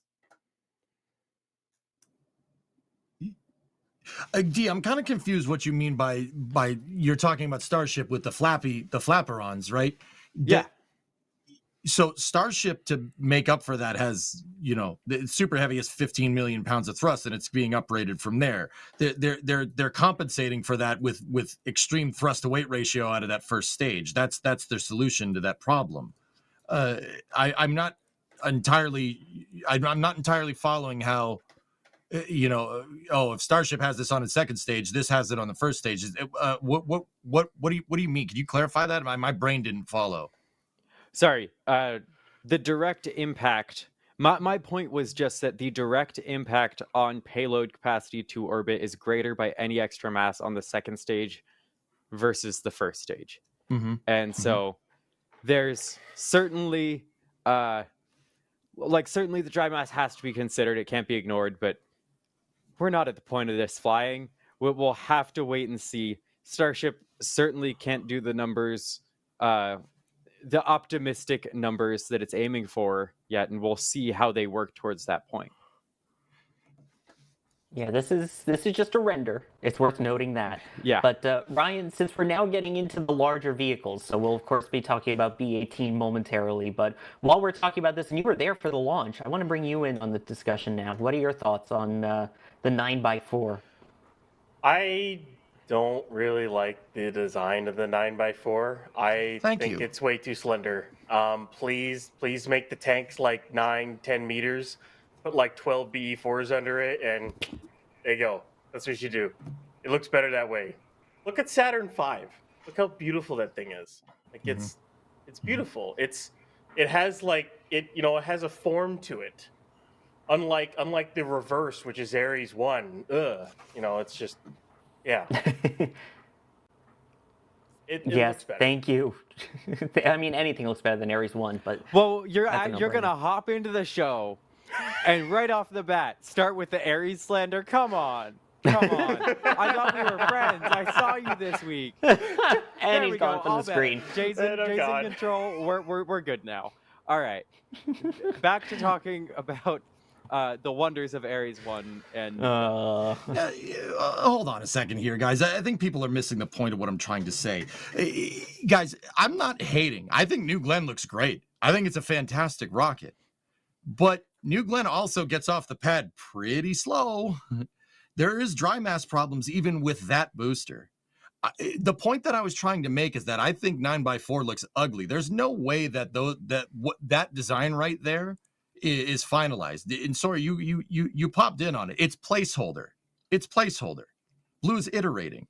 I'm not, and once again, I think New Glenn looks great for what it's worth. I think it looks fine. But there's no way it's going to end up looking like that. I think that's a very notional design. It is going to change. You're going to have to change some stuff around, because if you just scale everything up, it's not going to work. And I'm not saying that Blue doesn't know that either. Remember, this conversation is like, it's about the looks of the vehicle, right? And I think, looks are one thing, D, and obviously we want rockets that look cool and unique, right? We just don't want tubes, right? But also at the same time, it's form and function. That's not that there is a component there, it's more function with rockets than it is form, but there isn't, that doesn't mean that you can't combine the two. Look at the interior design on Dragon, for instance, right? Go ahead. Well, that's sort of what they're doing. We're going to see some of those performance improvements really soon before we even go to the 9x4 variant. They're moving to the subcooled propellant. That's I mean, just like SpaceX, that'll be a huge benefit. They're increasing the thrust of their existing engines because they've already done testing on the engines. They know that they can reach that thrust. So that is one of the ways right off the bat they're going to be increasing thrust before even going to this 9x4 larger variant. Can I Now, just say, like, well, one, going to sub-chilled propellants, that's a big step. I mean, not only because you're densifying both propellants, it'll probably only be the first stage because you can't really sub-chill hydrogen, and you probably don't really even need it on the second stage anyways. It's really more helpful on the first with the BE4s and the methane. That's a significant change not only to the tank farm, but to the countdown, but also to the structure of the vehicle when you're using colder propellants. So that'll be an interesting change, and I can't wait to see them do it. I want to see more power out of this thing, especially seeing it up close. It's a beautiful rocket. And for the 9x4, I literally just had this thought: the larger fins make it look like what is it? They make it look like it's the flyback boosters from Energia. You remember what I mean? You remember those? They kind of look like that with the bigger fins. But I I want to see this thing succeed, and the other half to this entire thing for the 9x4 is you put it next to Saturn V. You really should be doing is putting these capabilities next to SLS. Like what you look at what Starship is supposed to be able to do. You look at New Glenn, what it can do, what the 9x4 is supposed to be able to do with the cost of these rockets, and then you look at SLS. Why do I know why we have it, but it just makes the question more of why, you know, especially when you can build a rocket cheaper that can nearly do what SLS can do. yeah. By the way, I need to address Kevin Michael Reed, the voice of God in chat. First off, language, sir. Watch your acronyms. Saying, what does the prettiness have to do with this? Because that's what we have to go off of right now. Everything we have right now is speculative. The best thing that we can show and that we can discuss is the design because that's what we see. The only thing we have numbers-wise from them is basically their prediction that the first stage will have generate 50% more thrust combined than New Glenn's current first stage, and that the second stage with 4 engines instead of 2 will have more than 100% of the New Glenn 7x2 configuration. That's basically all they're telling us right now. Well, we have nothing to back that up, no real facts yet. That's their, here's what we're predicting and a bunch of renders that we can look at. So that's what we're going off of is their numbers and the renders that they've provided. And the performance numbers for different orbits, they give us the 70 metric tons to low Earth orbit, 14 metric tons to a geosynchronous orbit, and 20 to translunar injection.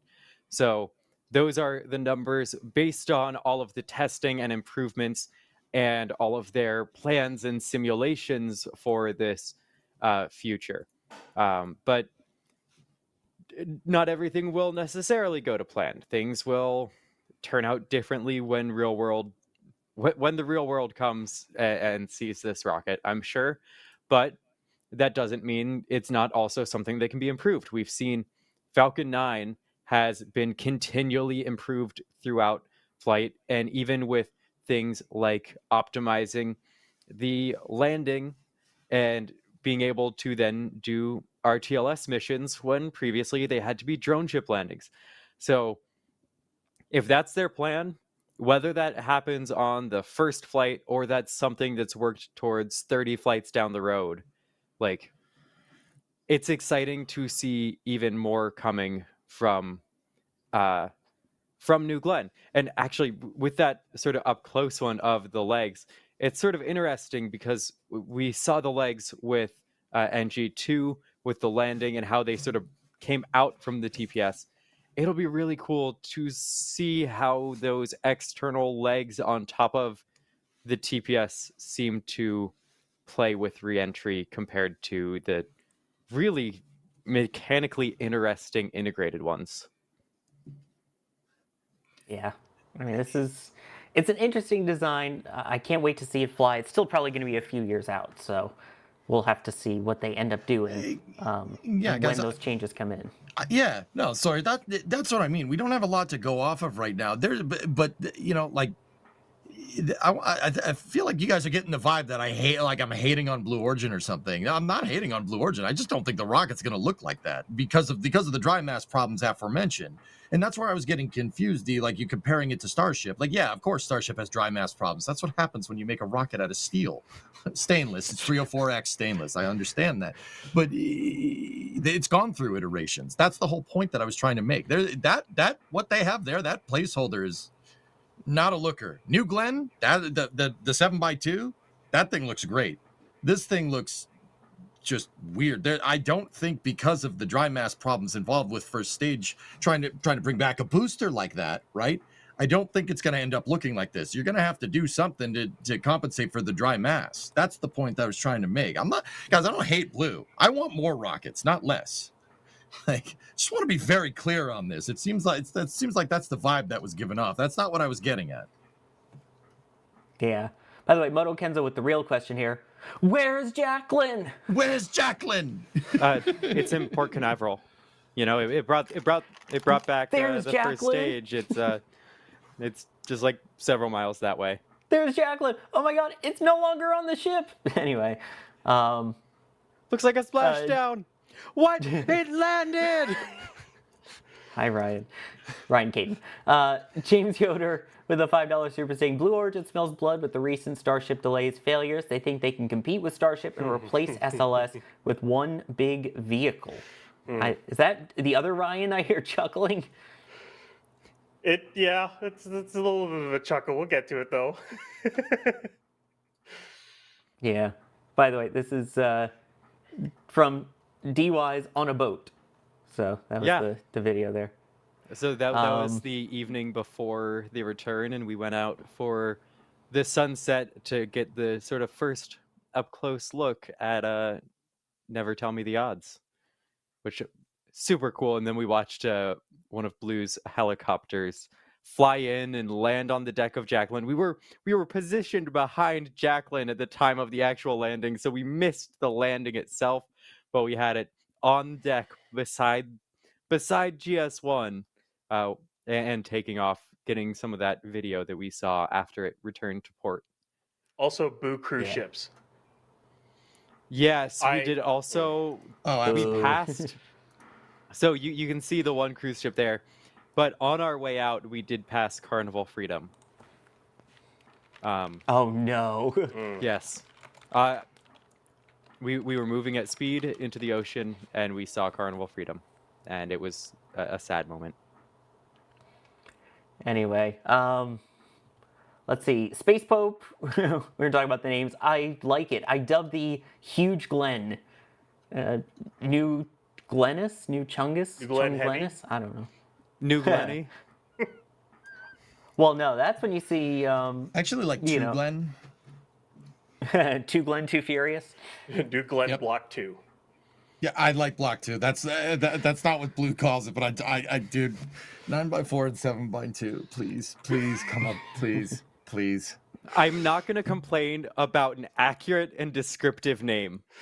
You know what? Oh, we'll talk about that. It is an accurate name. It definitely is. If you have a rocket and you're going to make another version of it, you know what? 7x2, 9x4, that's pretty self-explanatory. You're not going to confuse it. You can shorten it to just the numbers if you really want to in the context of the conversation. I think the naming here makes perfectly good sense.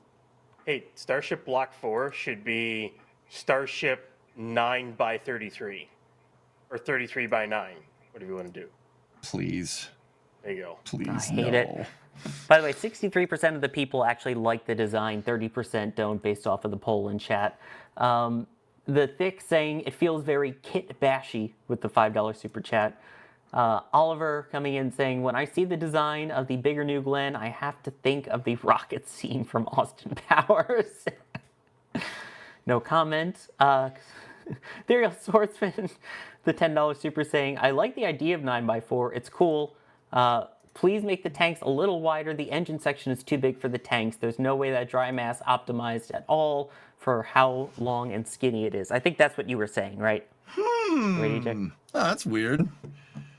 Yeah, Ethereal. Yeah, that sounds similar to what I was talking about.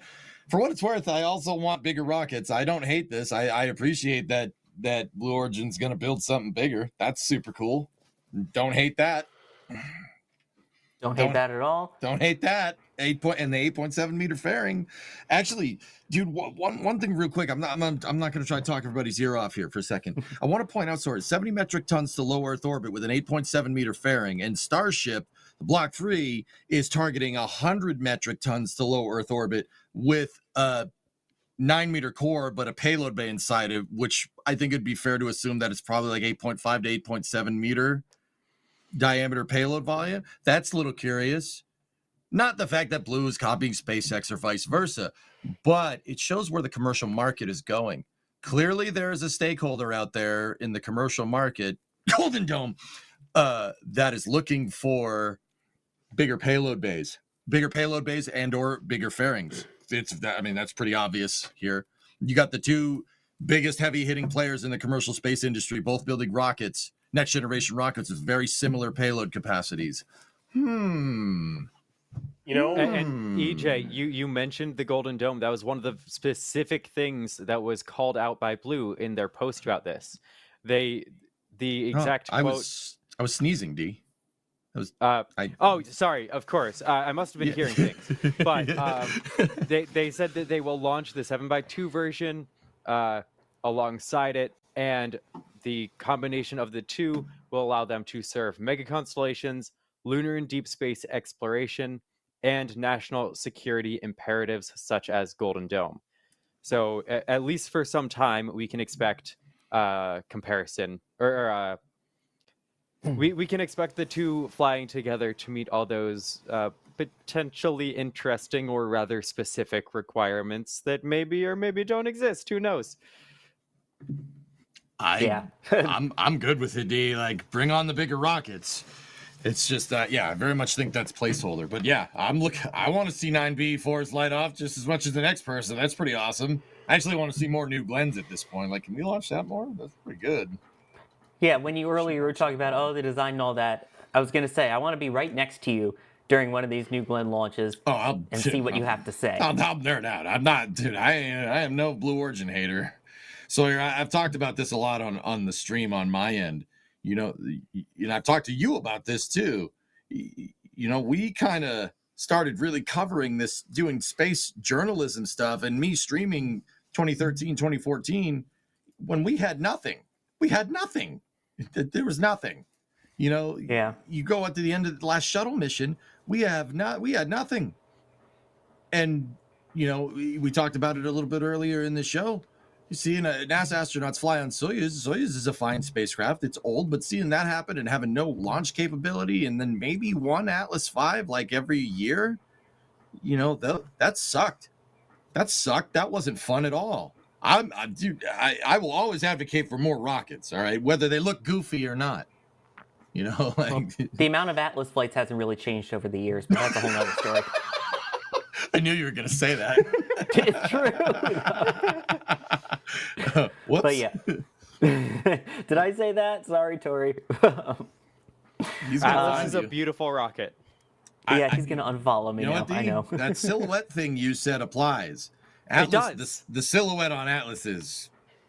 You know what? It's a funny looking fairing, but the 4-meter fairing that we're never going to see again, it's unique. I like that. I like the pointy fairing. It looks wrong. It looks cartoony. I love it. So basically what we're seeing with 9x4, where the size of it doesn't really fit the rocket that it's attached to.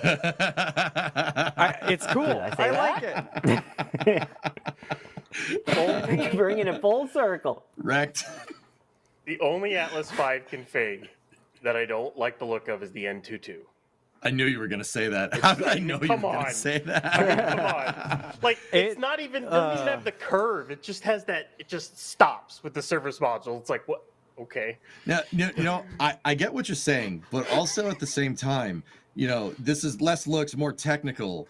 That little cheese grater thing that Starliner has around its service module in the aero skirt is actually a super trick piece of aerospace engineering. That thing is that is some fine aerospace engineering right there. If you know, you know.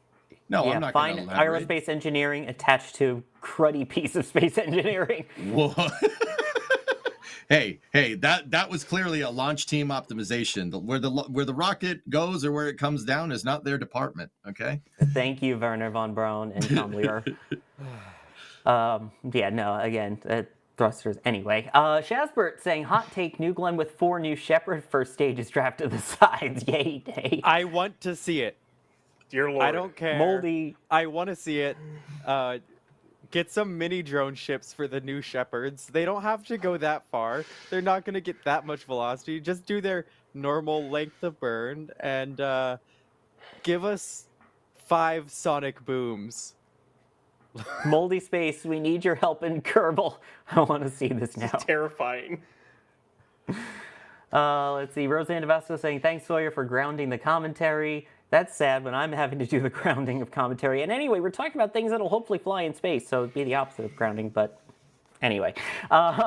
Crafty Geek saying, is New Glenn 7.2 high thrust or 9x4 a strong step away from Gradatum Ferocitor? Welcome to iterative design, Blue. That's a good point. That was their saying, right? Yeah, that Gradatum Ferocitor is Latin for step-by-step ferociously. That's the company's motto. And I don't know, guys, to be 100% honest with you, Blue has been very forthcoming with information over the last, basically since the NG2 mission. And don't get me wrong, that's fantastic. I'm here for it. But also, I don't think 9x4 came out of the aether. I don't think this is iterative. I think this is something they've had planned for a little while. Blue, they're just tight-lipped about it. So the fact that we got all this information all at once makes it very much seem like, oh, we're doing this. No, we're doing this. No, we're doing this. No, we're doing that.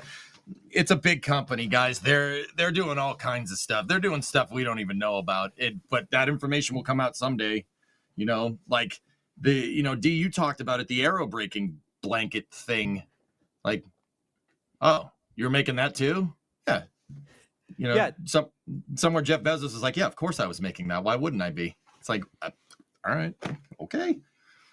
Yeah, it's really cool because there's so much they have to be working on in the back channel. Jeff's clearly like a huge fan of space as a whole with a huge appreciation for the history of space.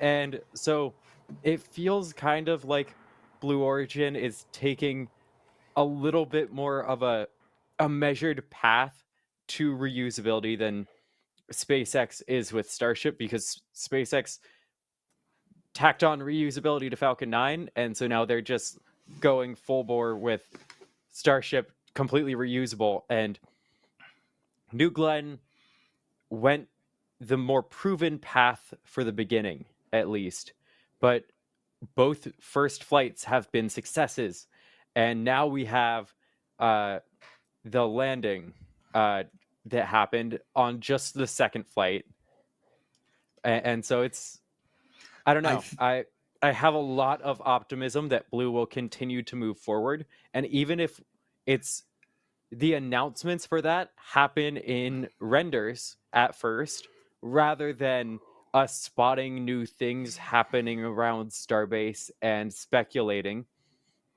I think that's okay. And it's really exciting that we have more companies fighting over reusability, building these incredibly massive rockets. Yeah. D, I won't contend that. I think Flight 2 landing on the second try is an embodiment of Gradatum Ferocitor. That is exactly what that means.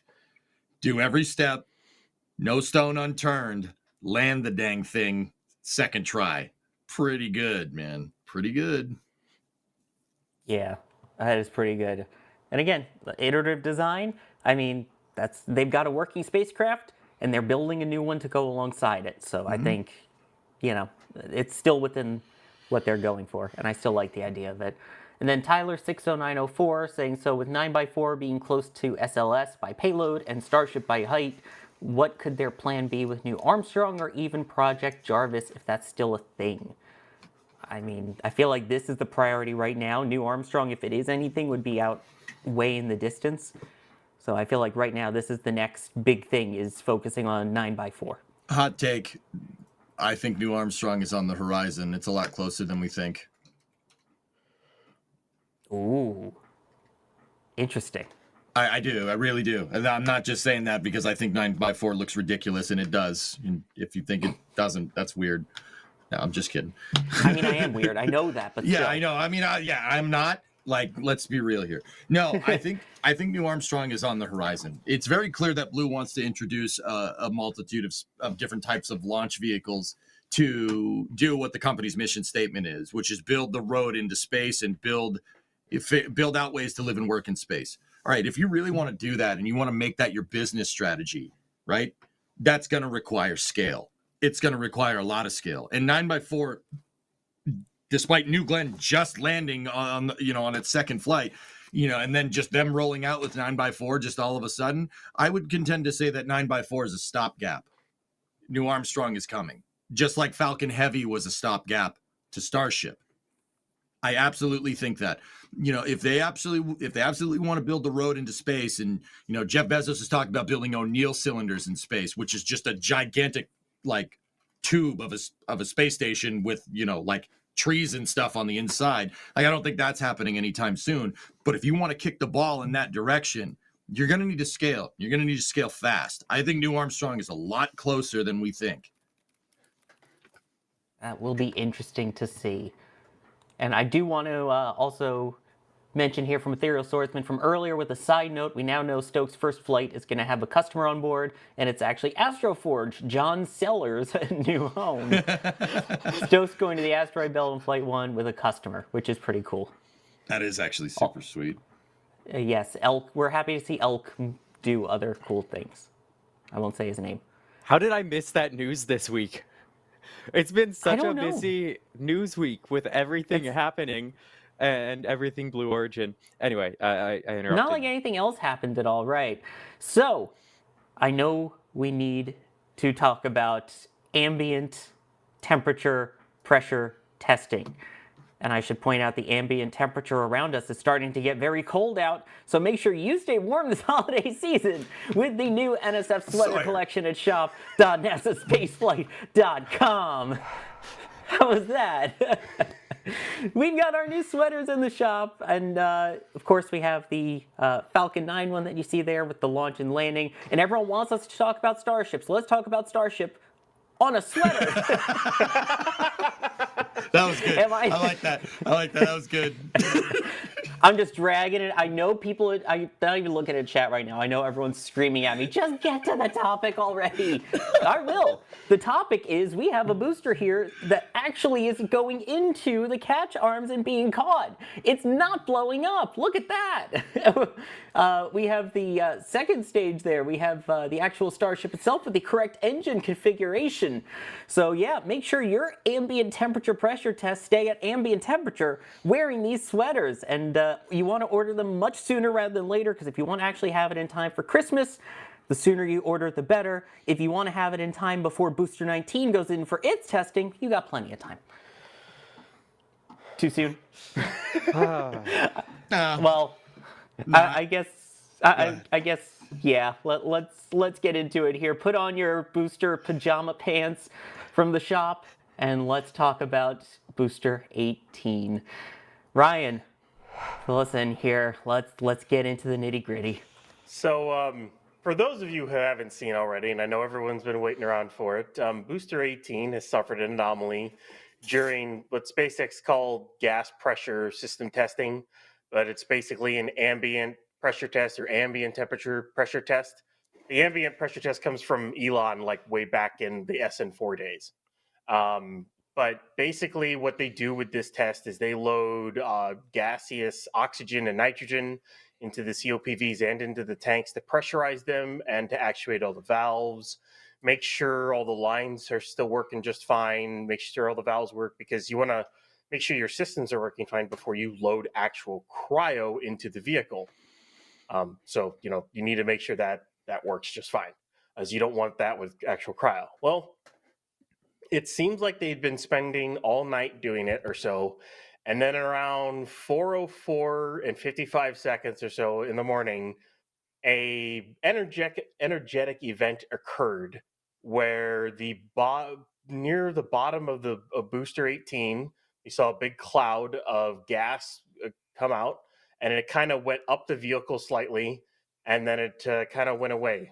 Well, what looks like happened, based off pictures from Caesar and a ton of other photographers that are out there, and of course we had some live views from Gage as well, who went out there with a live camera.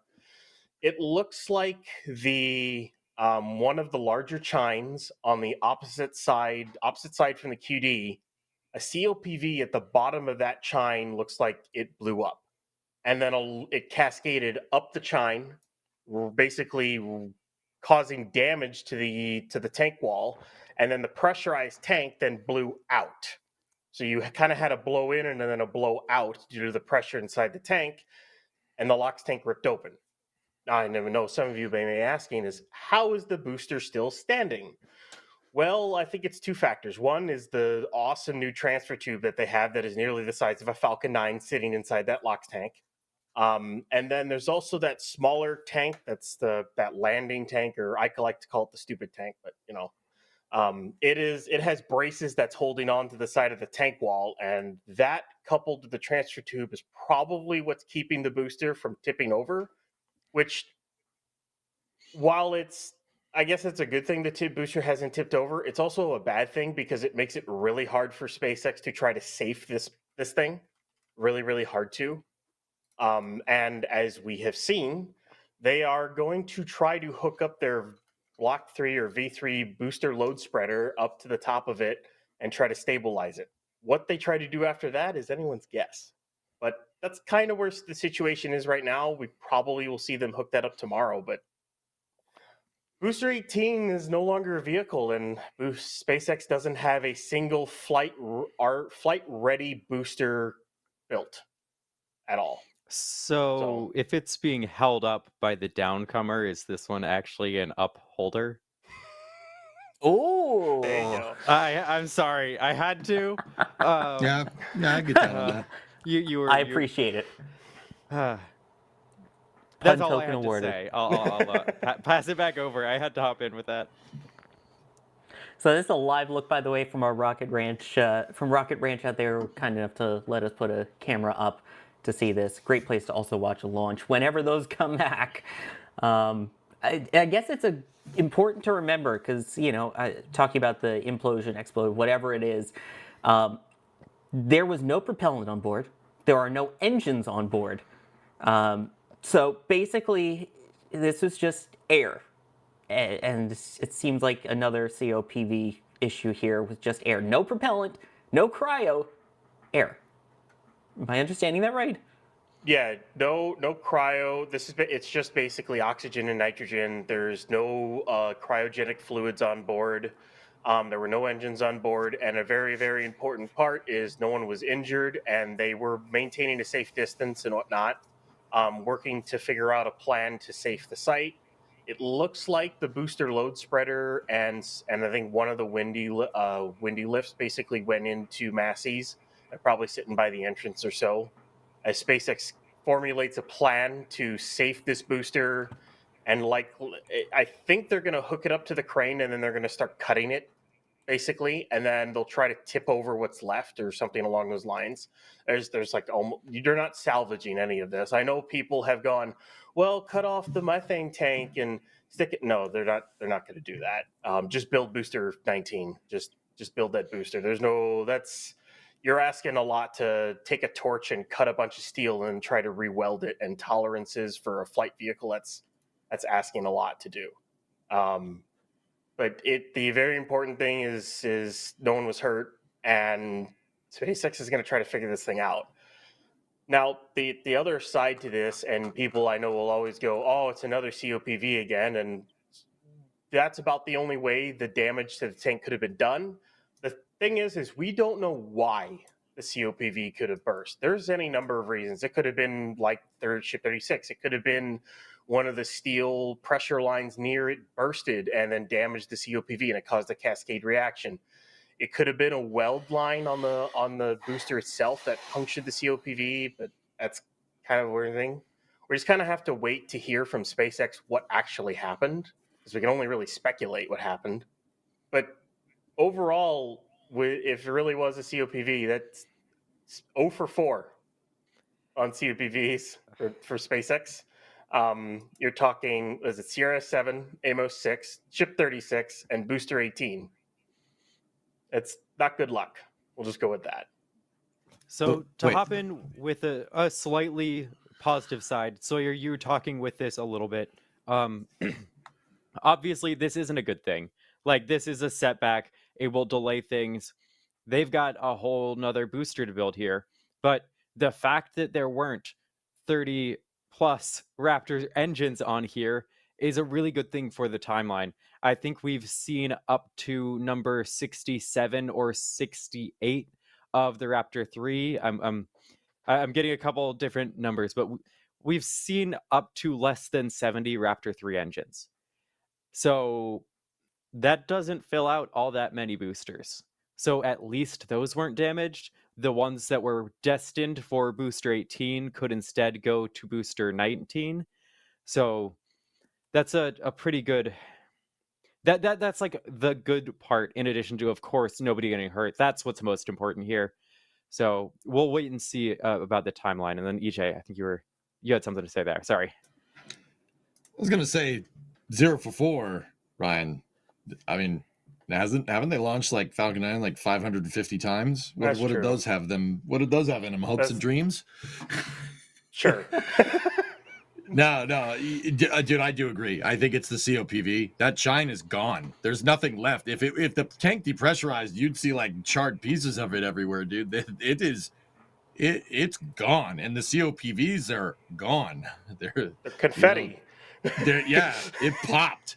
Confetti, man. You're not wrong, dude. That's Ryan, do you know if SpaceX outsources their COPVs or do they make them in-house? I don't remember what company it is, but they do outsource them. Making your own COPVs is not easy. No, it's tough. Yeah, for sure. It's not a simple process to do stuff like. There's a reason why there's a lot of companies even outsource their fairings.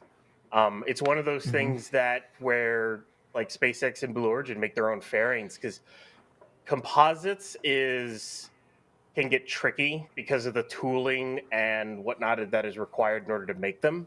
There are certain companies that make composite over wrap pressure vessels, and it's basically just constantly wrapped carbon fiber, and they're made for a ton of different applications. I mean, they're even made for Crew O2 oxygen bottles for aircraft. There are tons of applications for them, and why it failed, it's a question mark. We don't know why, but it did, and that's the thing that stinks the most. I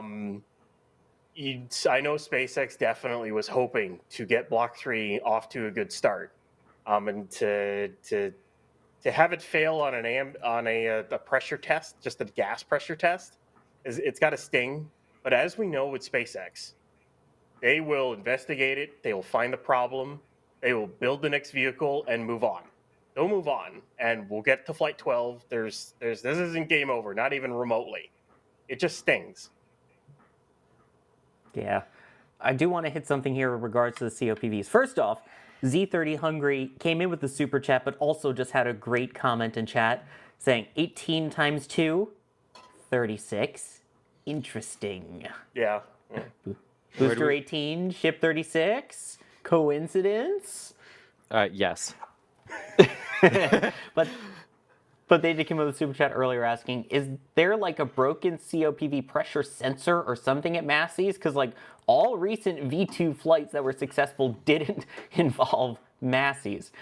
So I guess that's worth noting, because there was also a question of, was there any damage to the new booster thrust simulator that B-18 was sitting on? Massey's has gotten the brunt of it. How come we didn't see this anywhere else? Well, what's funny is they all still use Massey's as well. You got to remember, Ship 37 and Ship 38 did their cryos at Massey's. They didn't static fire Massey's, but they did their cryo test with the ship thrust sim. So it's not like they didn't go there. It is kind of interesting, though, that both failures have happened in Massey's. They've happened in pre-launch testing, which I will say this for this booster is it's a good thing this happened now and not during a 33 engine static fire attempt on the new pad. That new pad probably could have taken the explosion, but that's still not something you want to happen. Um, but yeah, it is a little weird. It you look at all the possible failure modes. They could have had an overpressure from the GSE. It's possible they could have had a sensor fail and they overpressured. They put too much pressure through the line and it burst the COPV and then that cascaded along a chine. But then you also wonder, well, would that have ruptured the lines that are around the bottom of the aft right there, or would it have done more to other COPVs? The problem is we don't know specifically which COPVs. We know some of them based off the piping, but not all of them that are all in the chines. It's you just kind of have to wait for SpaceX to tell us. Yeah. You think we're ever gonna know? They ain't gonna tell us, man. Or at least maybe they'll give us a hint. I don't know. Well, they maybe don't they. something. Do you think they'll post a blog update about it? Because I mean, they've been doing that recently. Of hey, here's the findings that we found. Yeah. They've been surprisingly more in depth than I thought they would be. I'll word it that way. In their updates, it's like after 36. I would expect that we get some details. And of course, we're talking a lot about the COPVs. That's one of the things that could be the cause. And like certain things are pointing to them. It's not guaranteed to be the cause, but of course, we'll wait and see what is actually confirmed to be the cause of the failure here. So I believe those are COPVs for the ship.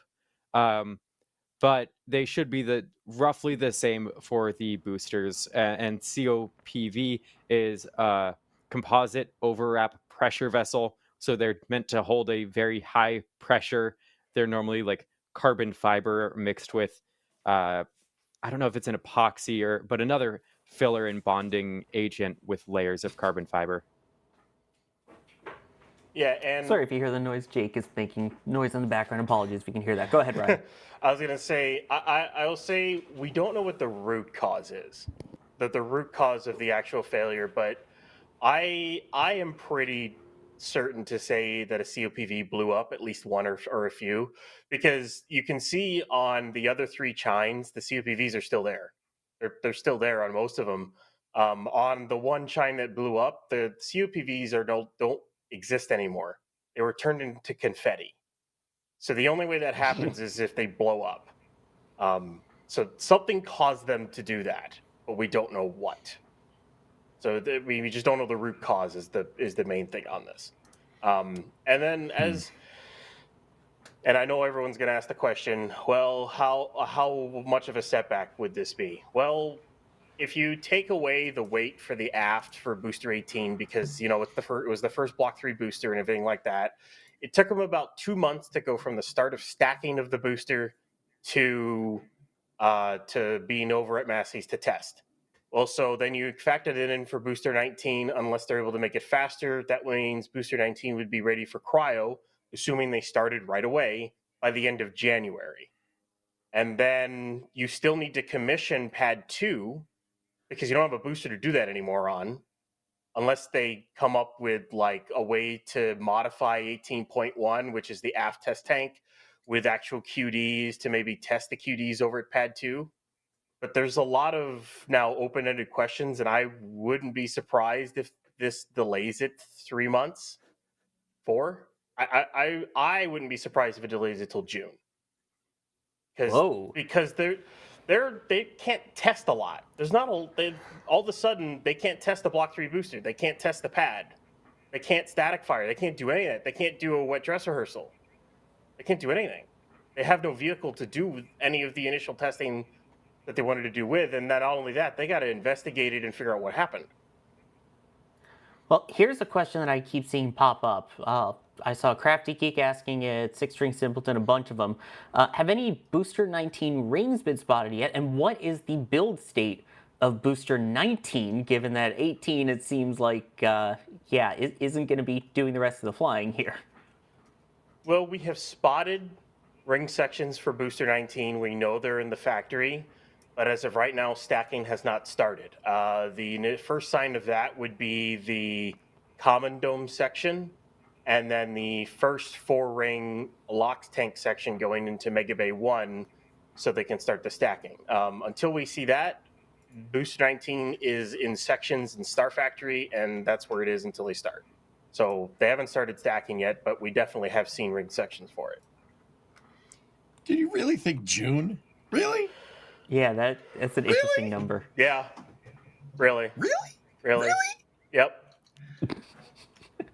All right, can we let's mark this as a Ryan bet. I believe I put you on the spot during the rollout stream with your thoughts for the first launch and how its outcome would be. Do you think the first launch will do better now that this one has failed during early testing, or are you still super negative about the first Block 3 launch as well?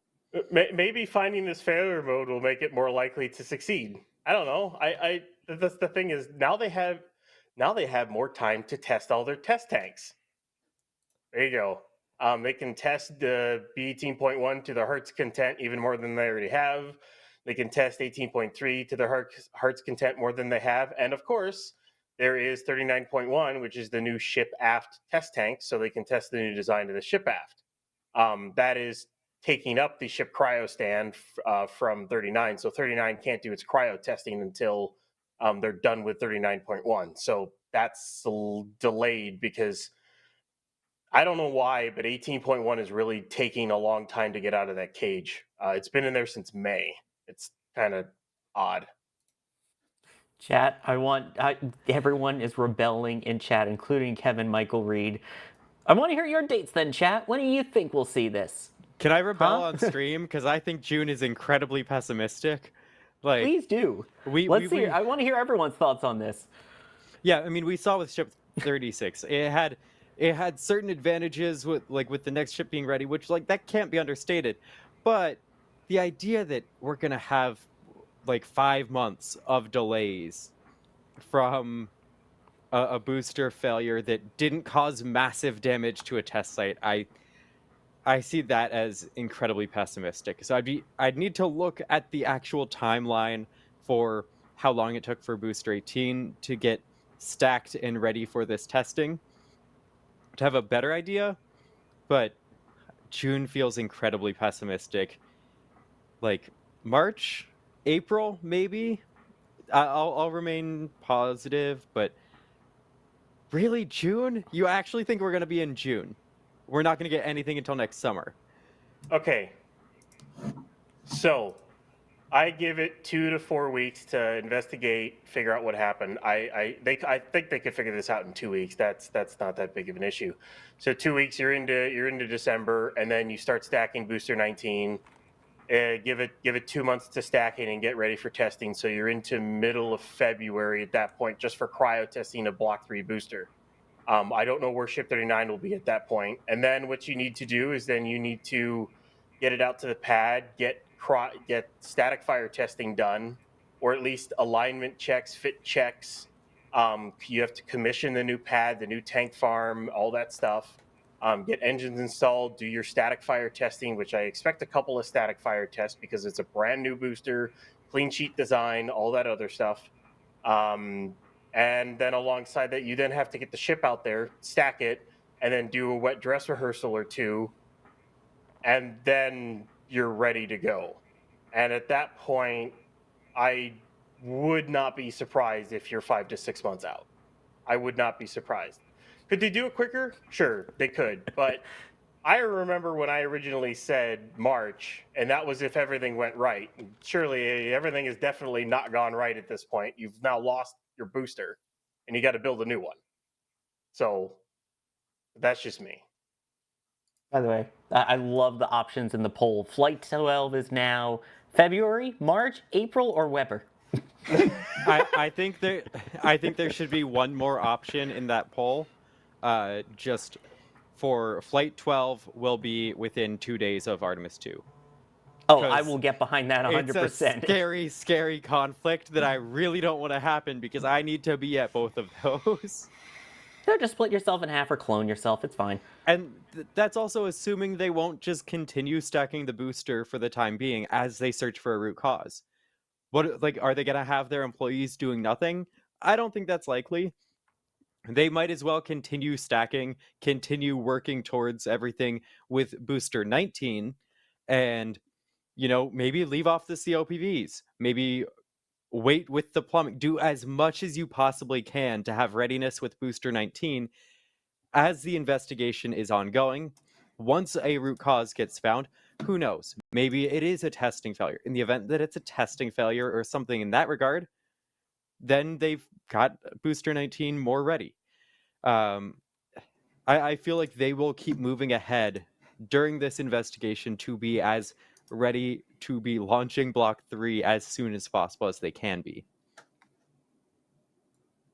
EJ, I'm interested in your thoughts on this. You've gone a little quiet here on the timeline.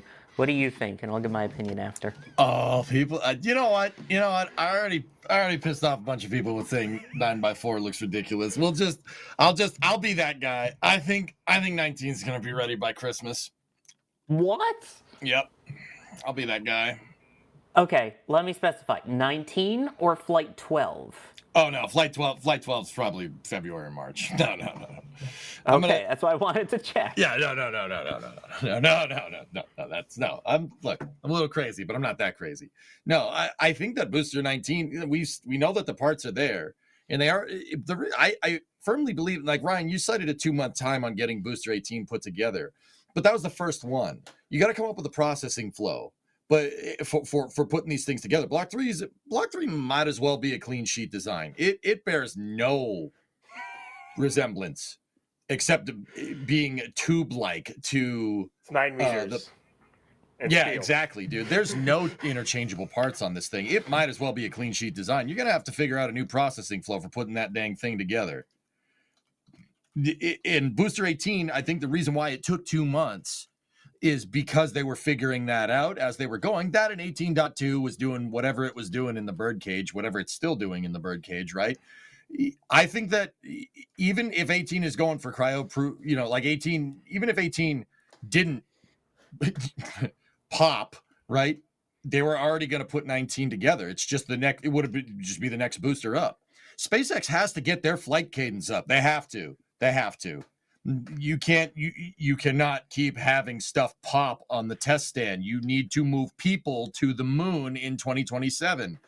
2027 for us mere mortals is 2 years away. I had to do the math. I'm sorry. It's bad. It's 2 years away. In space flight, times, that's next week. It might as well be next week. What's up?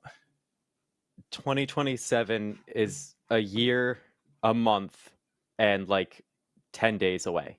Yeah, it's yeah. We're scary close to 1 year away from 2027. You know what, D? That just proves what I'm saying even more.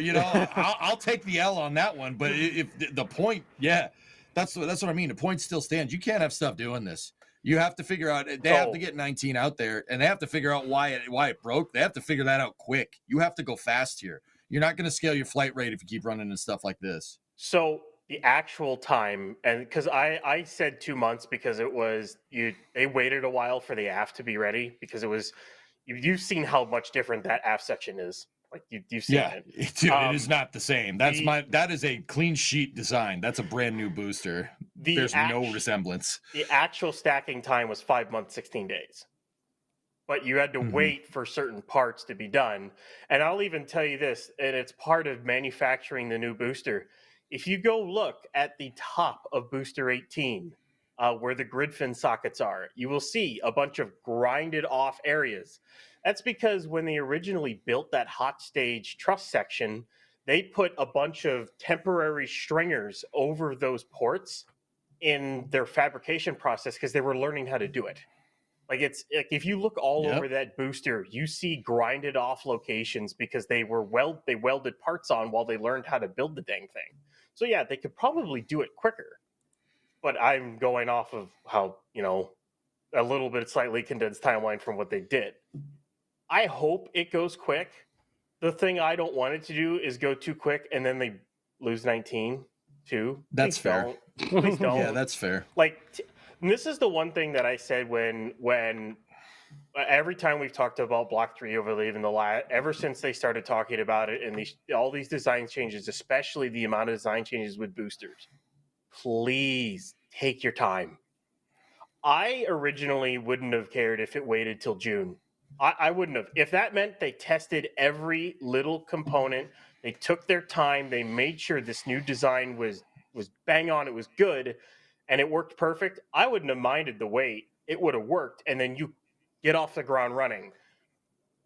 I don't That's know. not the SpaceX way. Come on. I'm not That's not what saying SpaceX does, I'm not homie. saying they rushed or anything, but it stings to lose the first Block 3 booster. And honestly, this is the other part of this. This is the first time they've ever lost a booster in testing, early testing. If you think about it, they never tested BN1. Booster 3 did its cryo plus its static fire. Booster 4 did a bunch of cryos. Booster 7 they nearly lost when they collapsed the transfer tube, but repaired it. And then 9, 10, 11, 12, 13, 14, 15, and 16 and 17 all completed multiple tests without ever failing. So it is kind of an anomaly. We hadn't lost a booster before. So it's kind of a new thing for the program. Everything has been ship. Now booster. I mean, things happen. That's the kind of sticky thing too. Things happen, and well, I don't know if it was due to have a failure.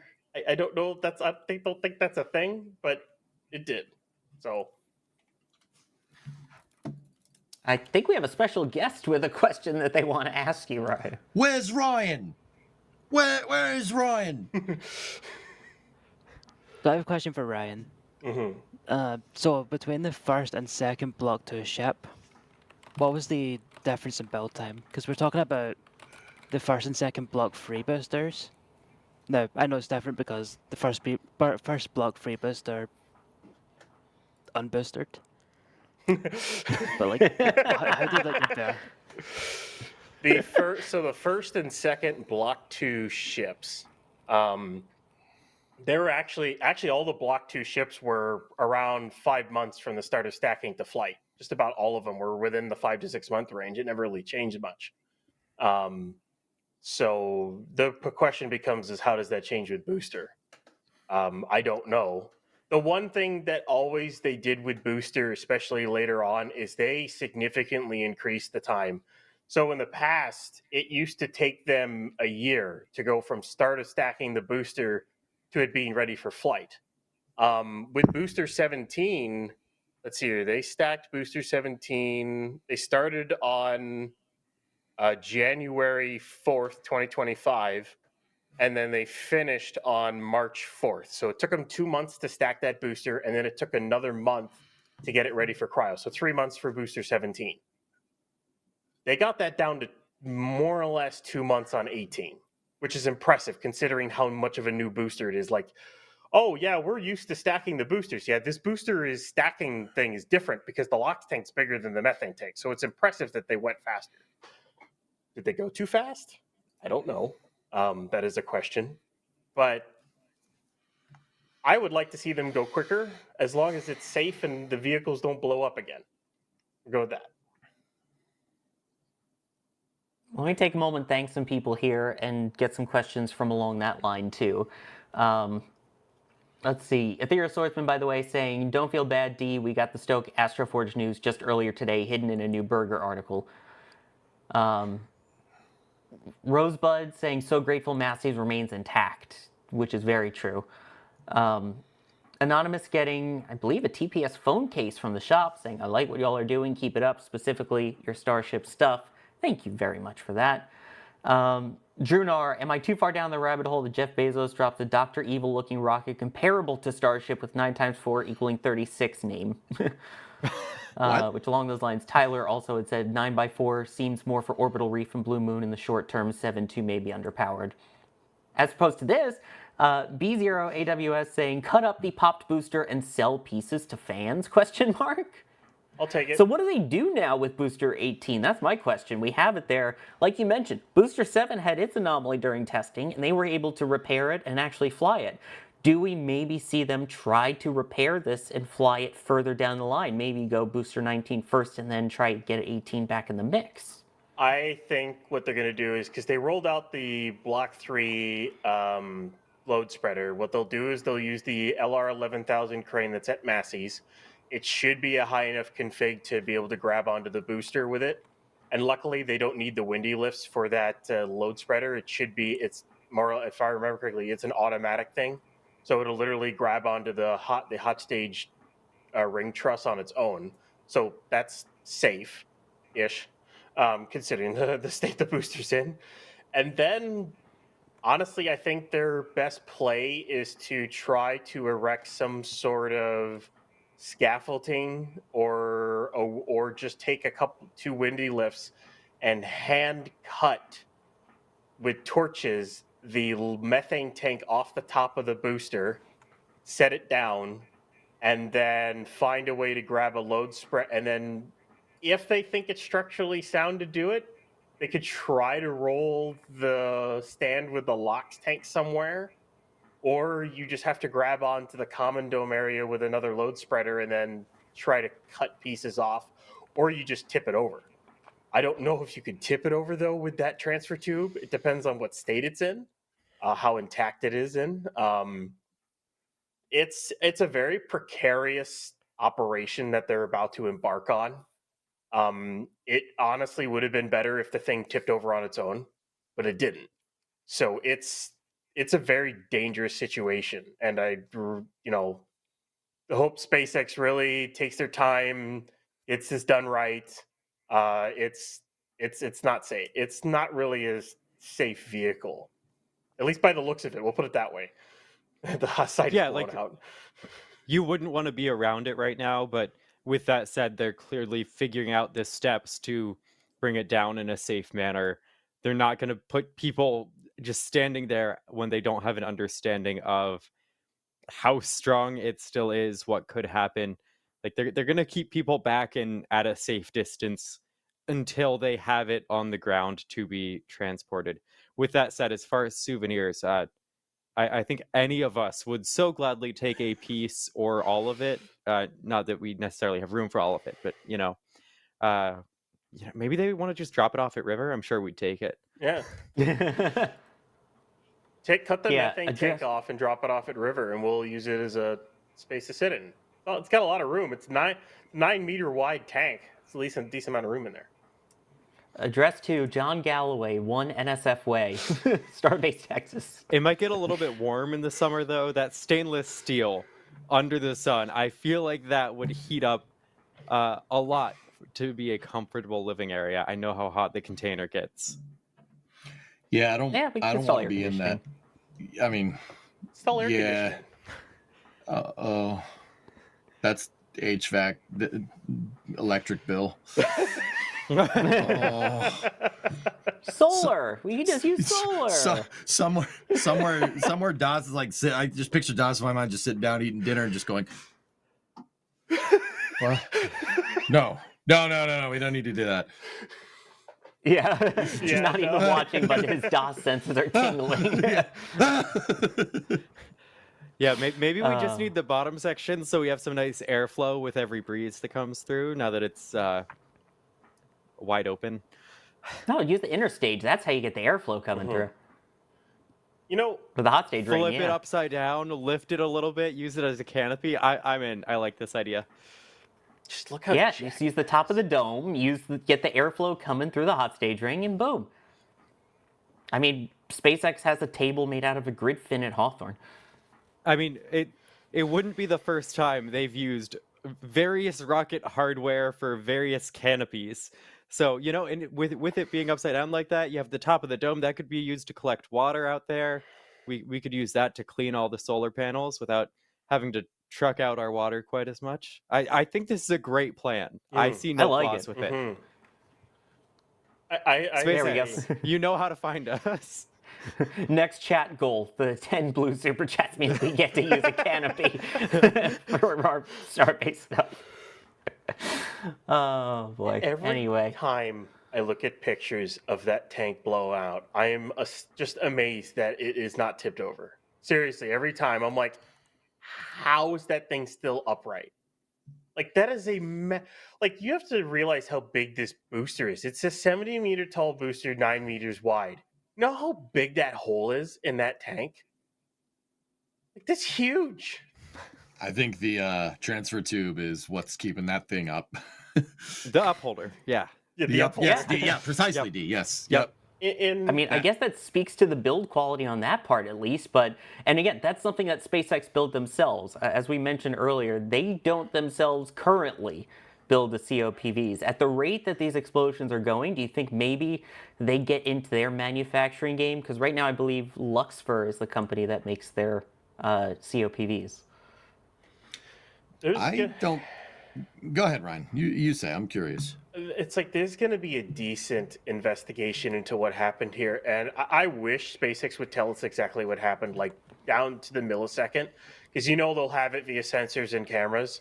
I would love to know how this happened, because like they've been doing these pressure tests since the start of the program.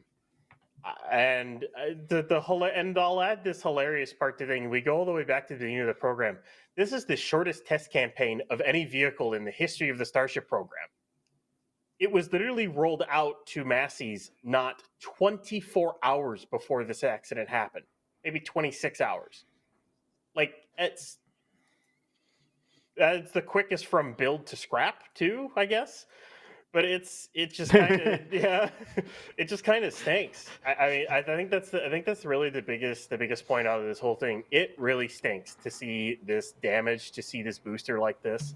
I was really hoping to see it get full of cryo. Then we see a static fire on that pad. It just stinks we're gonna have to wait a little longer to see that, because we're gonna see it. That's just that. But man, it just kind of puts that bad taste in your mouth. It just stings to see it. Two questions. Is it possible that it wasn't the COPV? Second question, where was the ULA sniper?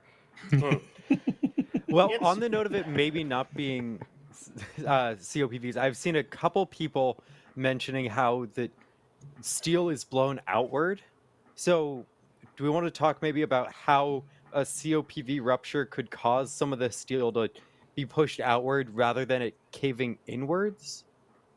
Yeah, I can speak to that. Yeah. Sure. Go for it, EJ. EJ. So yeah. if a COPV popped, right, it's basically like a hand grenade going off.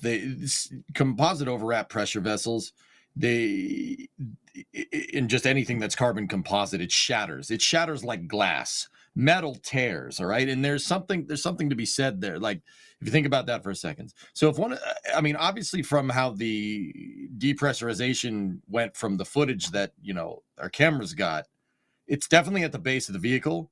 And if a COPV popped down there, it's very clear, like, that it started down there and then it went up the side of the booster. And that's what I mean about carbon fibers shattering versus metal tearing, right? If one of those went off, it'd be like a hand grenade going off. And if the tank is pressurized, it's going to blow inward initially, and then the tank depressurization is going to unzip the tank. It's going to basically tear up the side of the tank wall like tearing a piece of paper, right?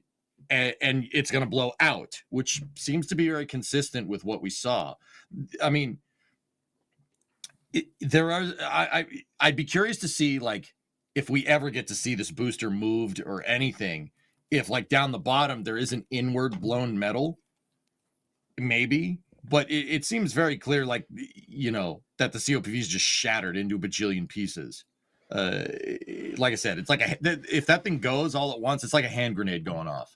There's no, like, partial failure of a COPV. We're like, oh, we cracked the end open. If it goes off, you've seen from other RUDs, they shoot off like fireworks, right? If you get total overpressurization failure, if it's not like it's going to crack and maybe leak a little bit, boom, hand grenade.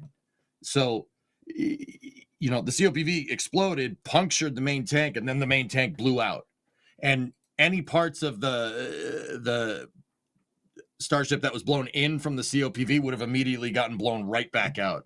That's why we don't see any.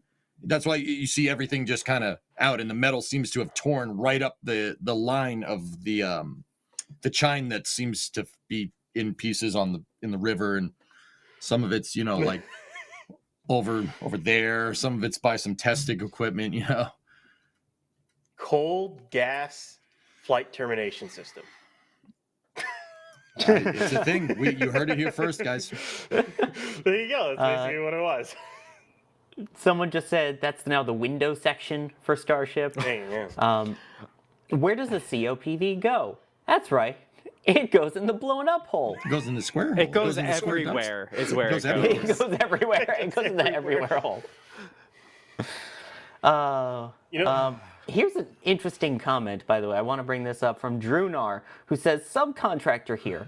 Luxfer does 17,000 pressure and 11,000 fill cycles on every tank before it goes out the door. Those tanks are proven. Yeah, and if you drop it once, it'll break. That's not to denigrate Luxfer or anything. You know, who knows? SpaceX is handling these things like they're, you know, inflatable balloons. Not we don't know that for sure. All right, we don't know that for sure. But there's a lot going on at Starbase. There's a lot going on. There's factories being built around a factory that's building rockets. An already complicated venture. You know, this could be SpaceX just handling stuff. Like Ryan, you said they're going fast. You know, you don't want to seem to go fast and pop a booster. That may have been exactly what happened. It could be handling. It could be acceptance testing from SpaceX. Like, you know, it's possible. But go ahead. I was going to say the other part to that is, well, yeah, they are rigorously tested, but if you were to, say, have a stainless steel high pressure line just burst because maybe it was bent wrong, or maybe the stainless steel itself had a manufacturing defect in it, and that popped and sent high velocity stainless steel into a COPV, which then burst the COPV, which then caused a chain reaction. That's always possible. There's a lot of different ways this could have happened. I'm not saying the COPV is the root cause. There could have been something that ended up causing the COPV to blow, but the COPV itself is not the root cause. It just so happens you might have had a failure of something else next to something that carries a tremendous amount of pressure. And when it breaks, well, like AJ said, it goes off like a hand grenade. It just blows up. Hey, Ryan, Petrie in chat pointed this out. And you're absolutely right. I agree with you. And Sawyer, indeed, take a look at that. Are those U-line ratchet straps holding those COPVs together? Yes, they're holding it to the frame. To the jig. Yeah. That is to the jig, and those will then get in. That's the nose cone jig. So those get installed up at the top of the nose cone. But yeah, those are they use those on everything. The transfer tubes for the ship, they were holding on them with ratchet straps on the jig before they installed them in ship 39. They do it. They use ratchet straps on just about everything down there. Trust me. Yeah. Take it that as what you will, but they use ratchet straps on just about everything. No, I get it. I'm sure they have a plan and a process for like how much you tighten the ratchet straps to avoid damage. So we were looking at an image previously because there were people looking at this, seeing like the hanging COPV there. So this one, that image is at a very different angle than this image. And so you'll see the left there, that's the hanging COPV. You see it big in the center screen. But the chine that like fully ruptured was like the chine next to that. And so they have COPVs in these chines. So it'd be the chine next to it, to the best of our knowledge, that had the COPVs that all ruptured. And then this one was a bit farther away, but then got folded out around, and some of those COPVs are just hanging there. So if you reminds me of when they brought back the 1058 RIP.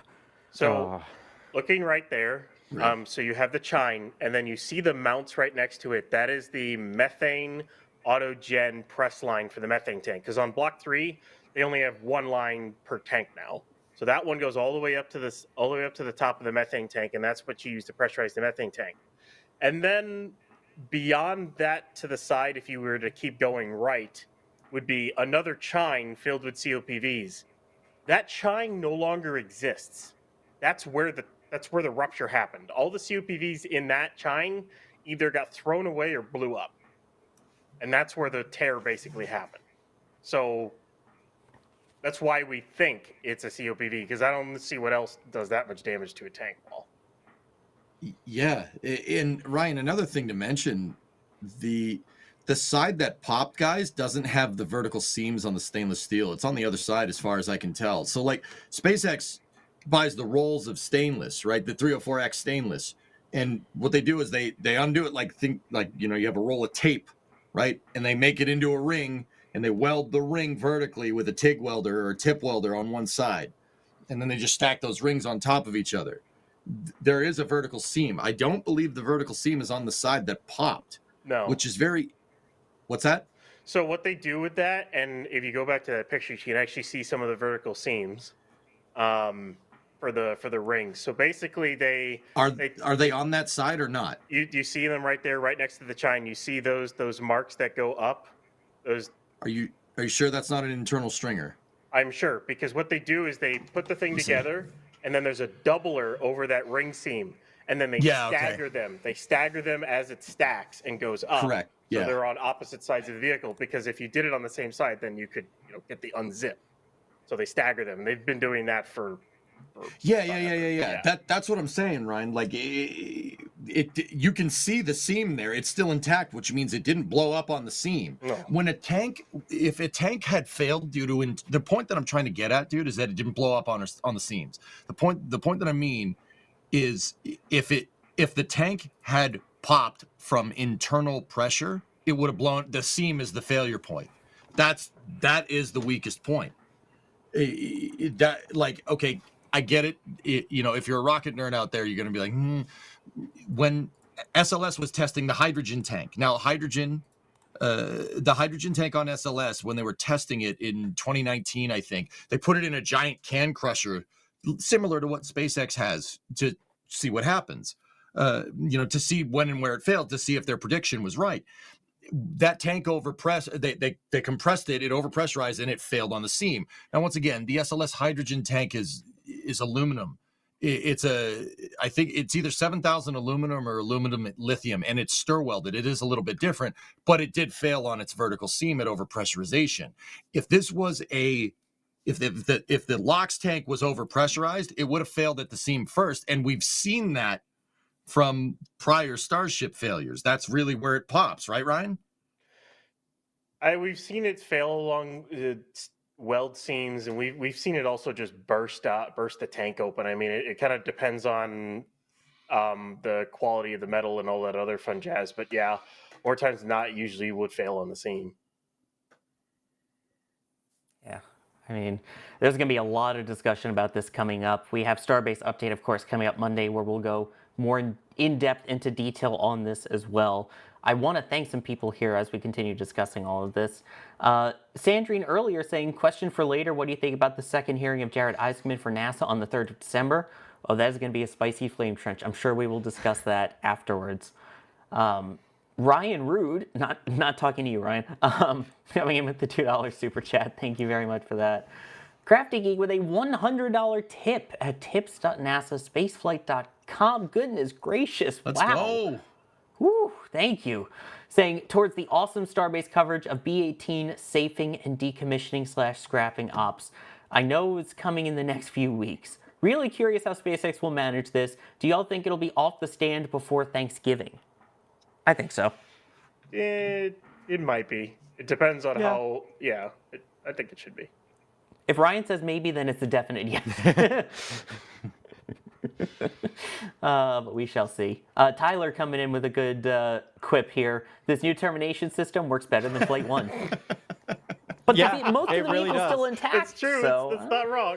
Why put the FTS on the rocket body itself? Just put it on a COPV. Then you're good. Everything will work fine. It's an extra. Best part is no part. Exactly. Yeah, reducing parts of the engines. Might as well just put a little bing that you can tap on the COPV and blow it up. And then Graham coming in, getting in one of the holiday sweaters, saying, appreciate the amazing coverage. Fool me once, shame on you. Fool me 4 times, shame on me. SpaceX should bring COPV manufacturing in-house ASAP. Merry Christmas. I mean, I think it's something that they'll probably look towards if this keeps happening, but it's a lot that we're going to have to see and keep an eye on. And of course, we'll be keeping up to date on all of that. And don't forget, you can keep up to date on all of the serious news that actually goes on less than 2 minutes from now when we premiere This Week in Spaceflight, hosted by Alicia, with, of course, talking about this breaking news as well, New Glenn, and a whole bunch of other topics. I saw people asking, why didn't you talk about this launch? We talk about that. Trust me, you'll want to stick around for twists. But I need to thank everyone that joined me here for this edition of The Flame Trench. Thank you very much. We'll go down the order D-wise for joining me here. Of course, it has been an absolute pleasure. This was a spicy trench a little bit with some shuttle drive problems, but it's been a pleasure. I will see you all next time. Shuttle derived problems, absolutely. There it is. You see it on screen first with the shock face. EJ, thanks for joining. Well, thank you for having me. Just remember, the real shuttle-derived problems are the friends we made along the way. Wait. Oh my gosh. No. No, all right, Well, I all mean, right. technically, Huh? our friendship is a shuttle-derived problem. That's what I mean. That's what I'm talking about. We became friends because you were on Twitch making a full-scale ISS, and we started talking about shuttle, and we became friends ever since. That is how that happened. Anyway, guys, I stream over on Twitch, twitch.tv/EJ_SA. If you like my wild space rants or you want to tell me I'm an idiot or whatever, just do it over there on Twitch. It's great. We have a good time. Come on. Ryan, thanks for joining as well. Pleasure as always. And with a little bit of time left, Jay, we can just say goodbye to Pad 1 for one last time as the last leg was dropped today. It's no longer there anymore. Farewell, Pad 1. We hardly knew thee, except we knew thee way too extremely well. Also have to thank our members, in particular launch directors and flight engineers who offer the highest level of support here. We love all your faces and your names. Great to see you there, including a supposed Jack buyer sticking to his guns, saying that he would become a flight engineer, and indeed he did. So I will shout out Jack to that.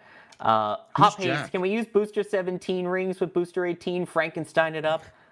I don't think so. That's a good idea. Another good idea is sticking around because we will redirect you right to Twist after this. Jay Keegan, thank you for pushing the buttons and pulling the levers. I'm Sawyer Rosenstein. I have been your host for this episode of The Flame Trench. Have a great weekend, and we'll see you all in the next one.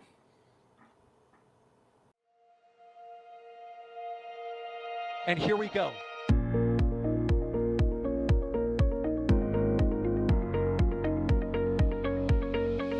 We have liftoff. Propulsion continues to be normal. R68 chamber pressure looks good. Following up. Water towers fly! Yes! Tango down to nominal. Fighting down to SC off. Bring in SC off. It's orange! Oh my god! Oh my god! Decollage. Put that in the big bag, Jingle. 343 unfolds to go. Indeed. We rise together back to the moon and beyond. The methane will be igniting in the flare, correct? Yikes. You read? We don't need any more of these.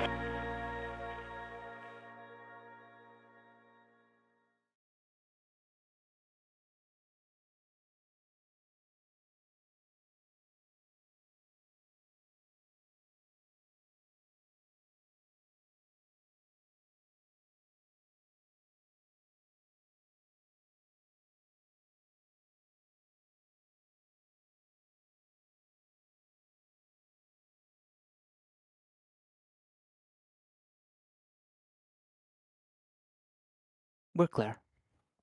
Except to Membies. Hi, And- Membies. And Twitch? Yeah, okay, cool. What's up, guys? Hey. I ended up getting a little spicy that time. Hey, Oh, that was good. Jay, I'm sending you a link in Control Center to go to. I figured And that would then- be the domain then. Yes. No. I was just sitting here silently, and then I saw the burger tweet. I'm like, oh boy. Oh boy. Which one? What did he say? The burger tweet about Starliner. That one. I saw that and went, oh man, this is going to be good. Ah. You gotta be kidding. It's yeah. And I didn't get a chance to say it because we had a lot of other stuff to cover. But I don't think it's a full failure, EJ. I think it's at least a partial failure for that program because For Starliner? no, the commercial crew, because you literally Oh, yeah. you got half of it works. Now, granted, it works really, really well, but only half of it works. That's what I'm saying, man. The point that I was trying to make is that, like, okay, here's the axe that I have to grind here. I think that why don't we use commercial? It's cheaper. I think that opportunistic people use that as an excuse to give NASA less money, because that is inherently what that means. Yes, you do get more capability, but that's only theoretical. What more capability do we have operating the space shuttle over Dragon? Shuttle can do way more than Dragon can do. Yeah, the cost is cheaper, but that's exactly what I'm saying. Yeah, it's cheaper, and you get less. So what's the plus side here? Because literally, if you talk about shuttle versus Dragon, you've basically got Dragon does the crew part of what shuttle does, and then Falcon 9 is supposed to Falcon Heavy does the payload part of what shuttle does. But the problem is they're two separate systems. You can't launch them at the same time because you can't take 40 tons of payload up with a crew of 7. Can't do that. 25 metric tons, 52,000 pounds. But you can't take that up along with a crew. You can't do that with Falcon 9 or Falcon Heavy. So it's a capability that we don't have. You don't have. And then that's what I'm saying. Yeah. Anytime somebody said, no, why are we using this system? I found a cheaper way to do it. NASA has ended up getting less money and less capability. It's been happening since 1972.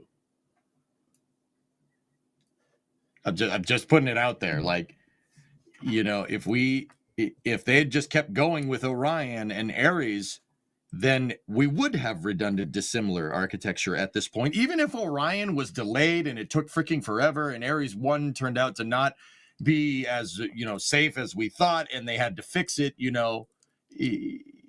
hopefully that would have happened in uncrewed flight testing, right? Like, we still would have more capability than we do now. Yes, we'd be paying more, but you have more capability.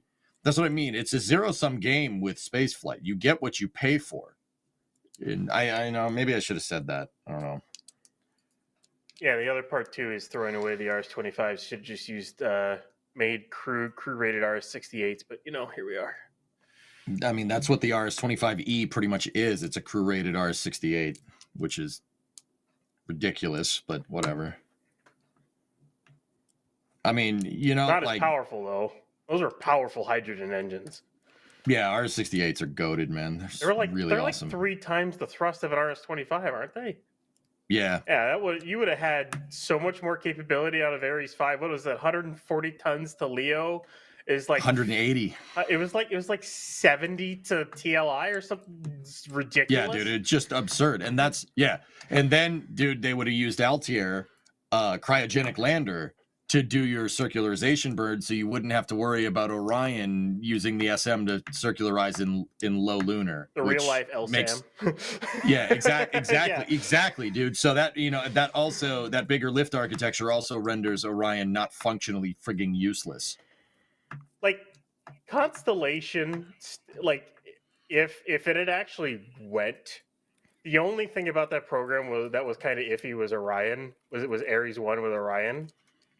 But because the architecture was launch all the stuff off Ares 5 and then rendezvous using Orion off Ares 1. And then Orion on Ares 1. Yeah. And then, you use Ares 5 to get the big stuff up there. Earth orbit rendezvous, Earth departure stage, Altair with Orion, shoots everything out at the moon. EDS jettison. Altair does a low lunar circularization, and you can go pretty much wherever. Oh, low lunar orbit. Now Long March 5. Long March 5. Oh, dude, the other thing that I didn't explain that was a very important thing to understand is that Ares 1 has its trade-offs because single SRB, no engine out capability, vibration first stage, right? Like, no doubt.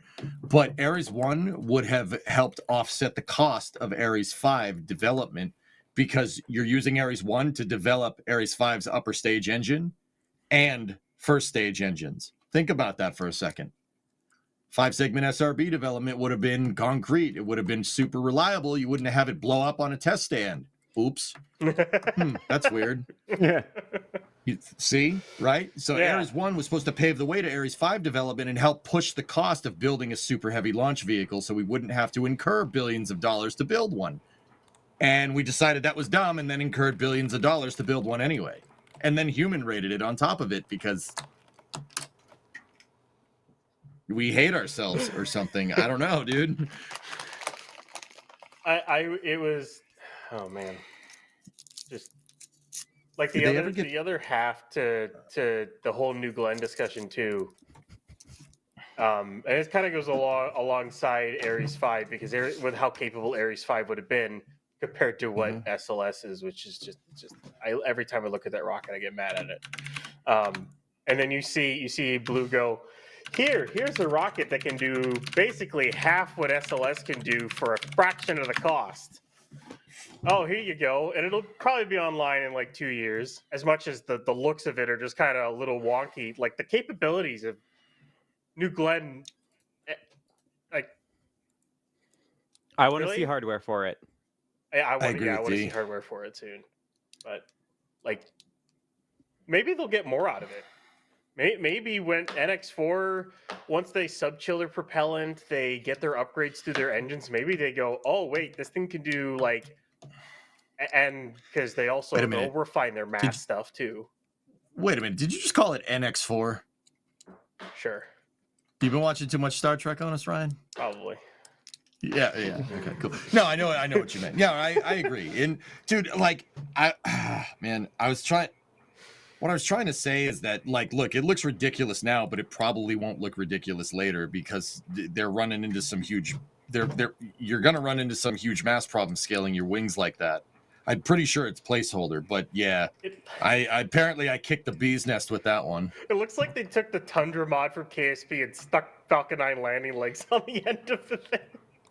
Those landing legs look atrocious. They are awful. I will give you that. The landing legs look terrible. It looks so bad. It looks kit bashed. It looks like a Kerbal contraption. And I'm saying that as somebody that makes pretty stupid looking Kerbal contraptions. It looks like something I would make. Someone said that in the super chat that it was kit bash. It's pretty dead on. Yeah. I'm really intrigued on seeing what Star can come up with New Glenn and New Shepherds on the first stage. Although a really good idea that I know Star is working on right now is why not just launch a New Shepard to the moon? And then the New Shepard can go in from the moon's surface to lunar orbit. What? Use New Shepard as the lander? Yeah. You need to put a docking module on that thing. That's fine. They can work on that. D, everybody missed this. We didn't get a chance to talk about it because it was posted basically right when we started the trench here. I mean, if you want to use New Shepard, that's fine as your descent module. But here, check this out. I'm gonna link it up in the control center. Check that out. That didn't get missed. That did get mentioned. Oh yeah, you did mention it. Yeah, that's right. It was part of the very rushed first. Yeah. The rushed first 4 segments of the blue portion of the stream because we had 5 sections of blue information. Okay. The first 4 were kind of just had to be rapid fired, so we could talk about Noglin for longer. Yeah, 9x4. Yeah, I missed that. Plus, I missed that one part of the rapid fire. That's my fault. But anyway, and sorry chat was for also doing that up in arms. That was my fault. Chat was also up in arms over the Booster 18 thing. It's like, relax, guy. We'll get to it. Yeah. So I mean, I don't know. I mean, I wouldn't. If they want to shoot a New Shepard over there, that'd be fine. But they clearly already built Mark 1. Like, why not both? I mean, I for one welcome our lunar landing overlords.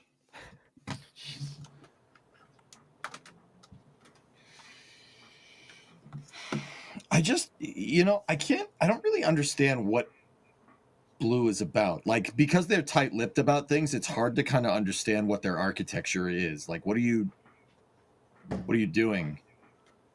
Like, what's 70? So 70 metric tons to Leo, right? With 9x4, and 20 to TLI with 9x4. Like, all right, Blue Moon Mark II is heavier than that. Yeah. Like, what are you doing with this vehicle? Like D. That's why I made a thing to mention a Golden Dome. Because I don't really understand what that vehicle's supposed to do. I really think, and I think you hit it on the mark, is that it's a stopgap till New Armstrong, and New Armstrong is basically going to be their Starship, more or less. Yeah. I don't know if they'll use BE4s for it, or if they'll make a new engine. The problem is making a new engine is such a pain in the butt to do. It ain't easy. I would scale. If it was me, because there are customers for BE4, I would just scale it. I'd just scale it, give it, and keep refining it. Yeah. What would get you something? What would get you? All right. So let's take like 35 meganewtons. Saturn V makes 35 meganewtons, right? Mm-hmm. How many BE4s would that be?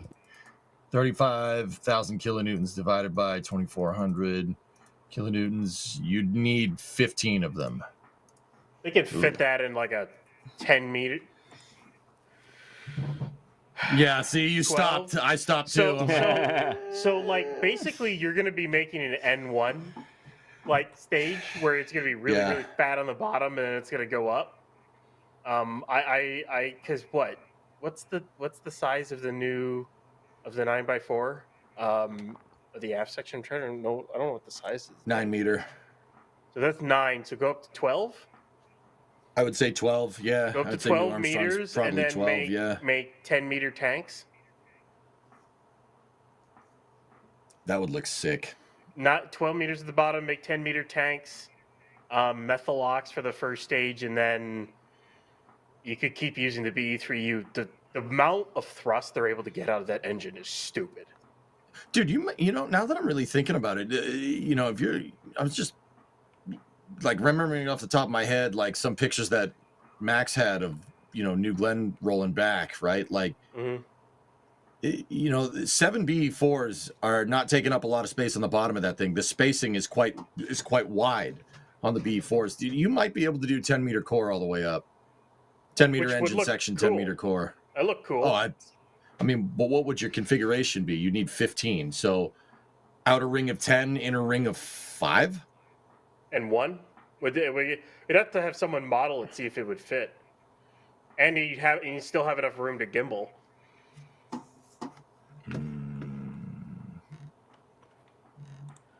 But like I like that. And then you get Saturn V levels of thrust and a reusable booster. Yeah. And maybe they can get a lot more out of the BE4. Maybe they can get the BE4 up to like 700 to 800,000 pounds of thrust. Maybe they can get it up there. That's a thing. We don't really know because it's a LOX rich stage combustion engine. I bet with enough refinements and maybe newer block numbers of that engine, they could probably get it up. Open the throat a little bit. You might lose some ISP on the engine, but it doesn't really matter. At sea level, get some more thrust out of it. It's what they did to Raptor 2. Thrust is the name of the game, dude. Yeah, especially on a first stage. Who cares about your ISP at that point? Yeah, exactly. I mean, SRB's case in point. Yeah, that's why RS-25s on a first stage are stupid. Sorry, but I'm sorry. Well, shuttle with SLS. I don't know why you that engine would be god tier as an engine on like a tug. If you could air start it, that's the problem. You can't air start the damn thing.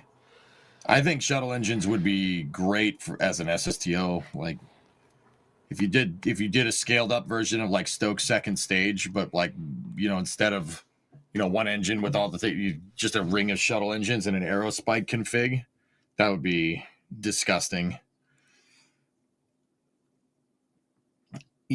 Alien, you want a new show with me and Ryan, a deep dive into something technical and have the pessimist and the optimist takes on both of it, just you two?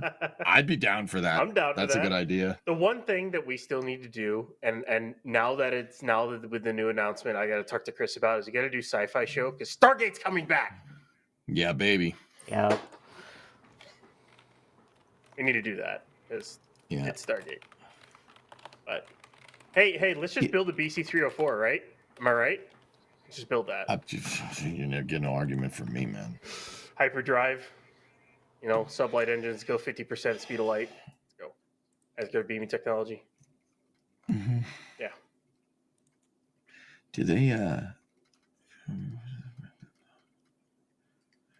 Yeah. Blue make the version of the BE4 flying right now. We're flying for 6x7 or whatever it's called, 640,000 pounds of thrust. 2,800. You know what the other hilarious half to this is, and this isn't including the sub chilling for the BE4 is more thrust on the BE4 means Vulcan gets more capable. Yeah, right. Little side note to it. You know that's a good point. That actually makes smart reuse like a more thing. Worth it. Yeah, that actually makes it more viable because now you can afford the extra. You have the extra thrust to be able to pull the heat shield up with you. That's actually a really good point. Do you think they're going to start making use of that thrust in the short term? ULA? Or do you think ULA will start making use of that thrust, or will they stick with the tried and true method for a bit, let Blue Origin do the high performance testing before maybe then exploring?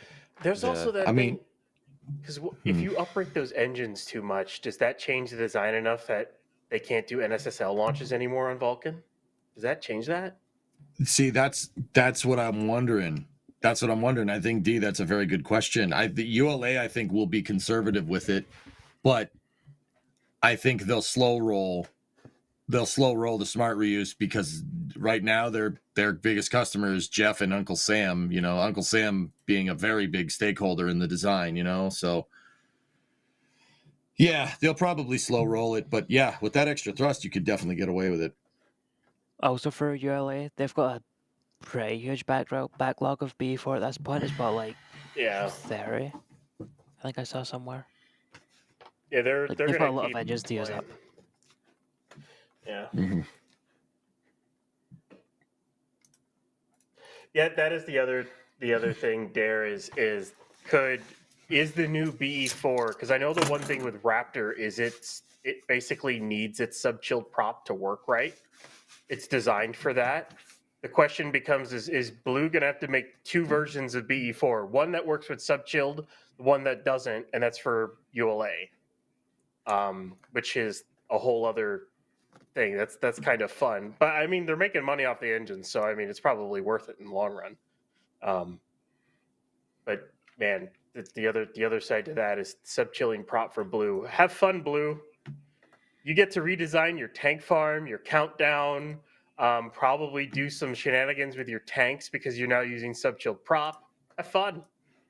They've been doing the tank farm at 36, dude, for some time. Yeah, that's not a small change to go from non-sub-chilled to sub-chilled. That's not small. Dude, I'll be honest, man. I'm kind of wondering, like, I don't know better. Like, let's be very clear. I'm just wondering how they're going to scale. How are you going to scale when you're introducing all this new stuff? Like, scaling will be difficult if your design isn't frozen. Yeah. And I'm not saying that Blue can't do it. This is because they're tight-lipped on things. And I know, like, if you're out there and you're watching it, Blue, I know you can't say anything. I get it. I don't know where I want to. I like guessing. That's fun for me. Just how are you gonna what's the plan for scaling? Like, I don't see any scaling going on here. Yeah, and I know you guys are talking about if they sub-chill, could they hold it all? The thing with Starship, the reason why it's able to hold even with sub-chilled propellants is the sheer mass amount of propellant in the vehicle basically keeps the temperature at a good around where it needs to be before it launches, so they can hold for 15-20 minutes. With New Glenn, the sheer amount of mass probably gives you 5 minutes, maybe. Falcon is instantaneous with how little propellant is on board and how much it'll start to boil off right away. So you can't really do that performance-wise, but that is the kind of thing, because I would expect Blue to basically load their second stage first and then they'll load the first stage much closer to flight and sub-chill the methane and LOX. I've got a really important point here. Sorry, totally unrelated. I need Jay to ready up in Catan so Kevin, Jay, and I can play Catan. Oh, okay. I'm sorry. I see Sawyer's reaction now. That's the case. I need to go eat food then. Yeah. Yeah, I'm kind of getting hungry myself. Kevin leaves the game. That's Kevin fair, left Big the Zig. game because we didn't hit play Wow. fast enough, apparently. Wow. Well, Kevin also used an acronym for some bad words in chat today. No, he SM was just talking about the Breaking Space channel. SMH, my Right. Kevin Michael Reed. Kevin, Michael, J, and Vincent Reed. Kevin, Jan, Michael, Vincent That's Reed. it. Surprised Kevin hasn't said anything. I don't know what you're talking about. I don't know what you're talking. Hi, Kevin. Hello. Damn Yankees fan. AMR, why does it say you're in game? Why did you I'm leave? not. I left because you weren't starting the game. I couldn't because Jay wasn't ready up. Who Okay, cares? here's the deal. You three will play without me. I'll go home. Then we will all play. That's not a fun. I don't like waiting. No, you need to play right Exactly, now. you don't have to wait because you three can play initially. Nah, Lazy. lame. Yeah. Yeah, I am lame. It's okay. I'm gonna play Seafarers 5 or 6 player right now. All right. Yes, I might take the opportunity to go horizontal for a bit and close my eyes. What time is tonight's launch? It's like You're 2 going to a.m. down end. Wait, do I, I- have to stay up? I might become a downcomer rather than an upholder. Do I Gee, have I'm to calling stay it up that to from now press on. go? The upholder? That's what you're calling it? Yeah, I'm We should calling probably it that talk from now about on. that, Kevin Michael Reed, because it's a brutal window.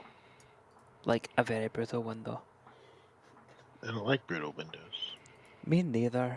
It's a brutal window of 1:59 a.m. Eastern time, which is like KMR prime time, to 5:59 a.m. Eastern, which is a little bit past KMR prime time. Let me tell you, that's not my prime time either. I'm going to be there regardless. I expect both of you to be there. KMR, you'll join for commentary because we don't have a host, I don't believe. Jay, you can operate, and we're set. I think this is I a will perfect be in plan. bed, I'll cuddling also with be in Pixel. bed. You could commentate sitting in your bed. Kevin, I could just give Carson V2 access, and if it doesn't work, he just calls me.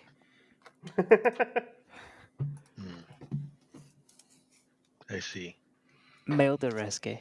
Probably shouldn't.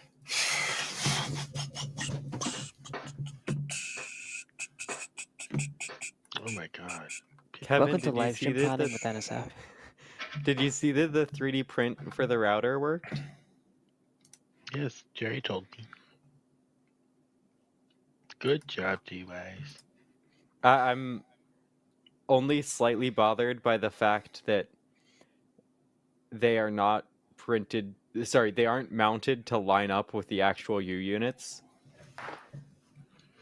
Yeah. The top two should, like, the middle one should have been shifted up one. I understand why the bottom one can't be down anymore, and the top one should be up. So are you all right? What? Memby's chat is wondering if you're okay. You haven't said anything in a little while. Just exhausted. Yeah, I know what you mean. Been a lot behind the scenes going on still. The last like 3-4 days, it's just been nonstop. I'm sorry, man. That sucks. Dude, Also, it's hosting the Flame Trench is more exhausting than hosting a launch by a long shot. Yeah, that's mostly my fault. Sorry about that. No, I was the one that screwed up the order of things at the end there too, and threw D off. No, honestly, Sawyer, like, you had it the right way. We should have had that in the doc.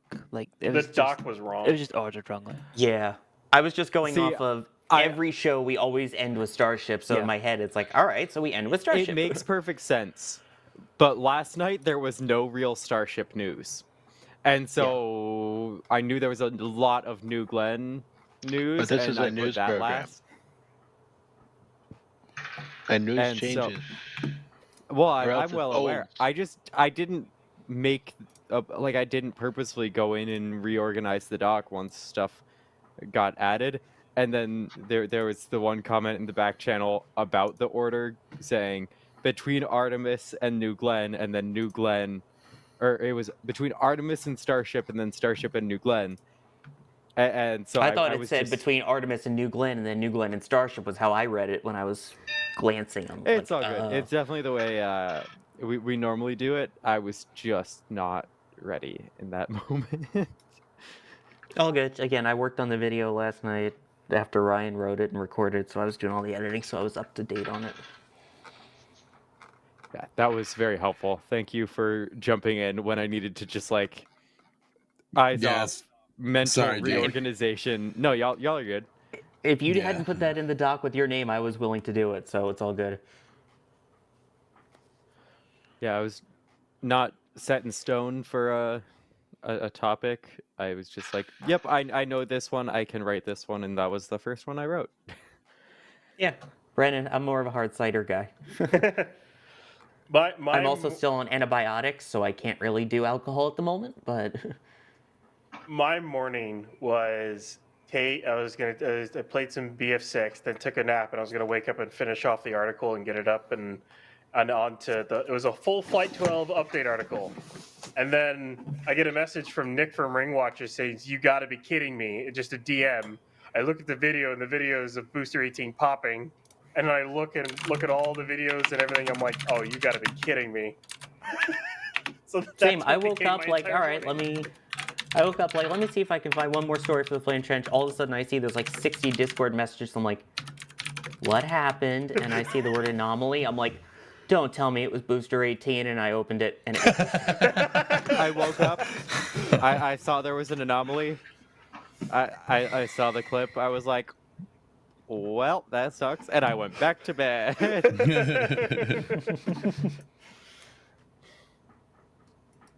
But yeah, otherwise, normally I'm a basic, like Angry Orchard kind of guy, or any of those type of brands.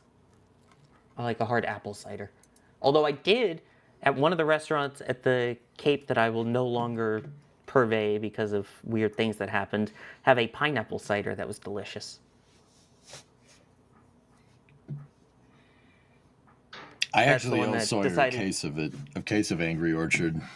Yeah, that's the one where my steak was raw, so they took out a flame, like one of those flame torches, and did it on the table to try and get it to temperature. Yeah. It's not Rusty's. Rusty's is good.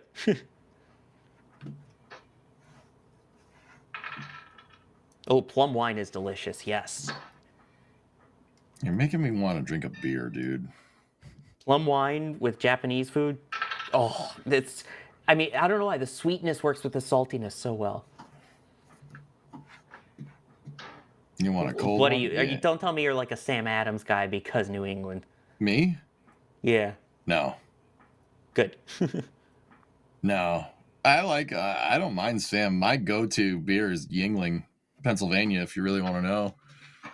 Interesting. Either that or a Guinness, which is not from this country. Not what I would have pegged you for, but I like the choice. Really? What would you have pegged me for? Honestly, Miller Sam Adams or a Lite. Budweiser. Budweiser? What do you think I drink, You Sawyer? scream basic Boston sports fan, which means you gotta have, Oh, come on. Wow. which means Budweiser all the way. He just called you basic. Bro, if basic means Like- winning, I'll take it. That's fine with me. Oh, I mean, Because Guinness, that's not fair. something you guys have been doing a lot of lately. Yeah, EJ's a Pabst Blue Ribbon drinker. PBR, yeah, let's go. Oh my! South Park. Sawyer, I need to know your guesses on what I drink. Modelo. I do like Modelo. That's a good guess. You are a classy person, so you drink the classier beers. I'm also not at all picky. and usually my go-to will not be a beer. Well, yeah. I was gonna say, I just you don't need like a margarita or something. Margaritas aren't like they aren't mostly my thing. There are a lot of other drinks I far prefer. Espresso martinis are good. Ooh. Like chocolate don't like coffee, martinis, so- those. Or So- I'll just take straight like Lagavulin or Maker's Mark on the rocks. Yeah, that makes sense for you. Yeah. All right. I mean, if I'm usually a Jack and Coke guy or a Kettle One Gimlet, Javel. What'd you say? What was the second one, Sawyer? Sorry. vodka Gimlet. Screwdriver. I love sour stuff. I like citrus, so it's basically just Citrus? vodka and lime. How can it be bad, right? D, so what's your go-to then, D? You never told us.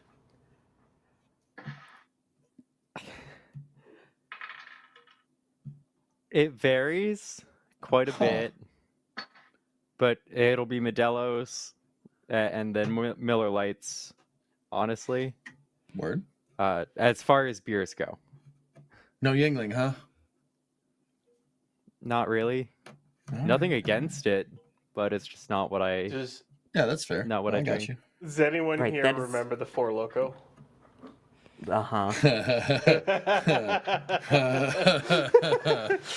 Yeah, I know what that is. And yeah, whoever their dad is also a hardcore Jets fan, you're right. We have no tears. We just laugh, Yeah, We just laugh. my That's go-to why- is the tears of Bills fans. and that's why they make strong alcohol, make it easier to bear it. Ryan over in my chat, one of my buddies is saying, an A&P liking hard alcohol? Yeah, that sounds right. Yeah, right. Yeah, that does tend to be my preference over beers as well. Yeah, yeah. But yeah, usually it's either Jack and Coke. It used to be rum and Coke, but now it's more Jack and Coke. All right. Sorry, Wayfair. Sorry, man. You know, I like you guys. You guys are. Ooh, Macallan 18-year double cask. Ooh, I've still never Sounds had good. Macallan. I've heard good that things sounds about really it. good. My sip and drink is Knob Creek, Tennessee whiskey. Mm. Yeah, baby. There was some hard cider that I got when I was It's Kevin. in France. I'm playing There's, like, games. it was I out, was gonna say, did I just hear Settlers or? Yes, Kevin, you it is just Kevin join playing my Settlers. game and we can play. You had an invite. Also, this is basic, but vodka Dr. Pepper is something I drink all the time. vodka I have orange not put juice. alcohol in my Dr. Pepper. Yeah, vodka OJ I get. I've never put alcohol in my Dr. Pepper. I know. It's Buffalo Trace over in my chat. Nice, Bob. You got exquisite taste. Mm. Yeah, Knob Creek is Kentucky. Sorry, I got to confuse the Jack Diagonals. It's late, man. It's been a weird week. Again. yeah. It Aren't has they all? been. No, but extra lately. J Volt, I don't smoke at all. So No Yeah. ciggies? nope. You should start. It's good for you. Oh, Kevin. Jesus, Kevin. Wow. NASA spaceflight not responsible. Yeah, That's for a space real. flight not responsible. Smoke. Smoke. Everyone is just yelling at you now, Kevin. Like, Are you smoking yet? even I will yell at you for that take. It's the sort of thing I'll joke about and say in private, but not with Membies here. I would no, Not in front of the children, not Kevin. in front Yeah, of the Kevin. children. We Think are a of the family-friendly children. channel. Sorry, Twitch. Hi, Twitch. I totally Twitch- forgot about Twitch. Twitch doesn't care. Those guys, they don't care. It's Twitch. Who cares? Half of them probably smoke. Jake is wondering what cigarette manufacturer you're secretly working for, Kevin. I can't tell you. Mm. Kevin, you're a Marlboro Light guy, aren't you? Isn't that like against No. advertising laws here in the U.S., Kevin? I don't know, maybe. We're not on YouTube, right? Nice, Moto. By the way, Kenny in Members Multiview chat. There you Oh, go. yeah, dude. I've got my water, and I've got my knockoff Dr. Pepper, which this time is a Dr. Thunder. Okay. Yeah, both of my drinks, I went through them already on stream. My caffeine seltzer and my regular lemon seltzer. So, Kevin, what's your go-to then?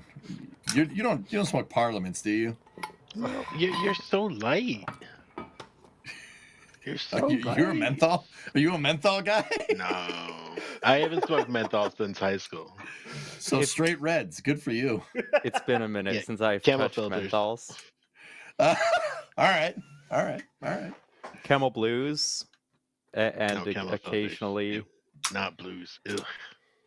and occasionally, American Spirit Blacks. I used to American smoke American Spirit Black. Spirit. Very classy. Remember- Look at you. Remember, kids, smoking's bad. Yeah, don't Mem smoke. showed up in Mimby's chat. I just walked Oh my into God. chaos. Yeah, I don't know what's happening right now. Okay, I don't know Also, how we got here. I've I never don't know I've what's never going seen on. that photo of smoking Starship. I like that. This is fine. But yeah, I have never touched can a hear that, cigarette Kevin. even in my life. Really? So? Yeah?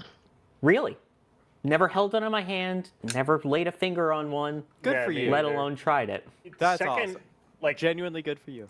Don't. Never honestly, nothing with any kind of nicotine in it at all. Never vaped, never smoked weed, You've never vaped? did cigarettes. Huh. Nope. Weed doesn't have nicotine in it. I'm saying I haven't Oh done my any God. of that. I haven't smoked anything. The only thing I ever smoked as a kid was a Okay. nebulizer because I I had asthma. can't do that at all because Oh my. All right, let's change the topic a little bit here. This Well, is a just say path we don't. shouldn't Don't go smoke, down, kids. God.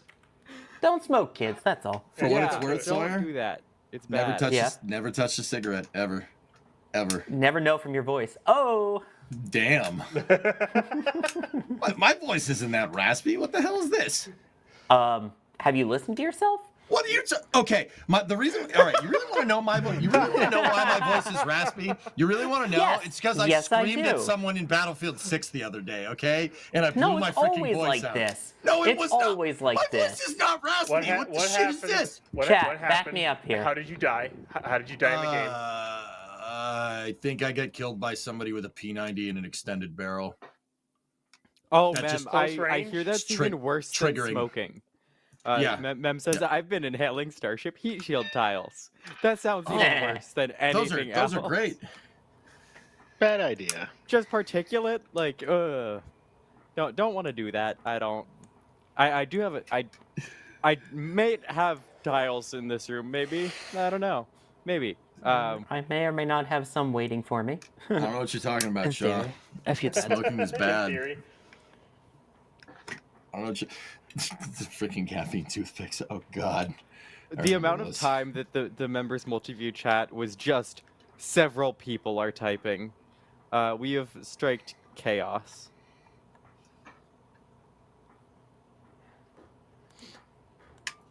Hi, Jake. Yeah. Now cigars. That's a different story. Oh, Never now touched. you're backtracking a bit. Oh, What do you man. mean I'm not I'm not backtracking. I just said I've never touched cigarettes. I smoke cigars though. Okay. We had a cigar room at my first wedding. Yeah, Like, you would. It was just like a whole bunch of people sitting around smoking cigars. It was Just- awesome. And we Alright, totally okay. That broke does the sound law great. too, because it was like a year after they outlawed all smoking indoors in New York State.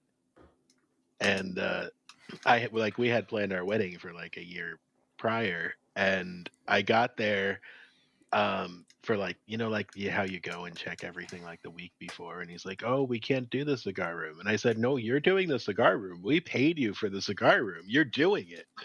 And he did it, and he broke the law. All right, law let's won. go. You fought the law NSF and the not law won. responsible. NSF does not recommend or support breaking the law. Yeah. I did. I mean, I guess I did break the law because I was smoking inside. But, yeah. I didn't own the establishment. You just coerced the owner into breaking the law, Exactly. which is also probably not allowed. Maybe. Mem, so about those launch dates. Hey, Mem, have fun with Booster 19. That's all I'm going to say. Just a bunch of rebels and Sawyer. Thanks, Brennan.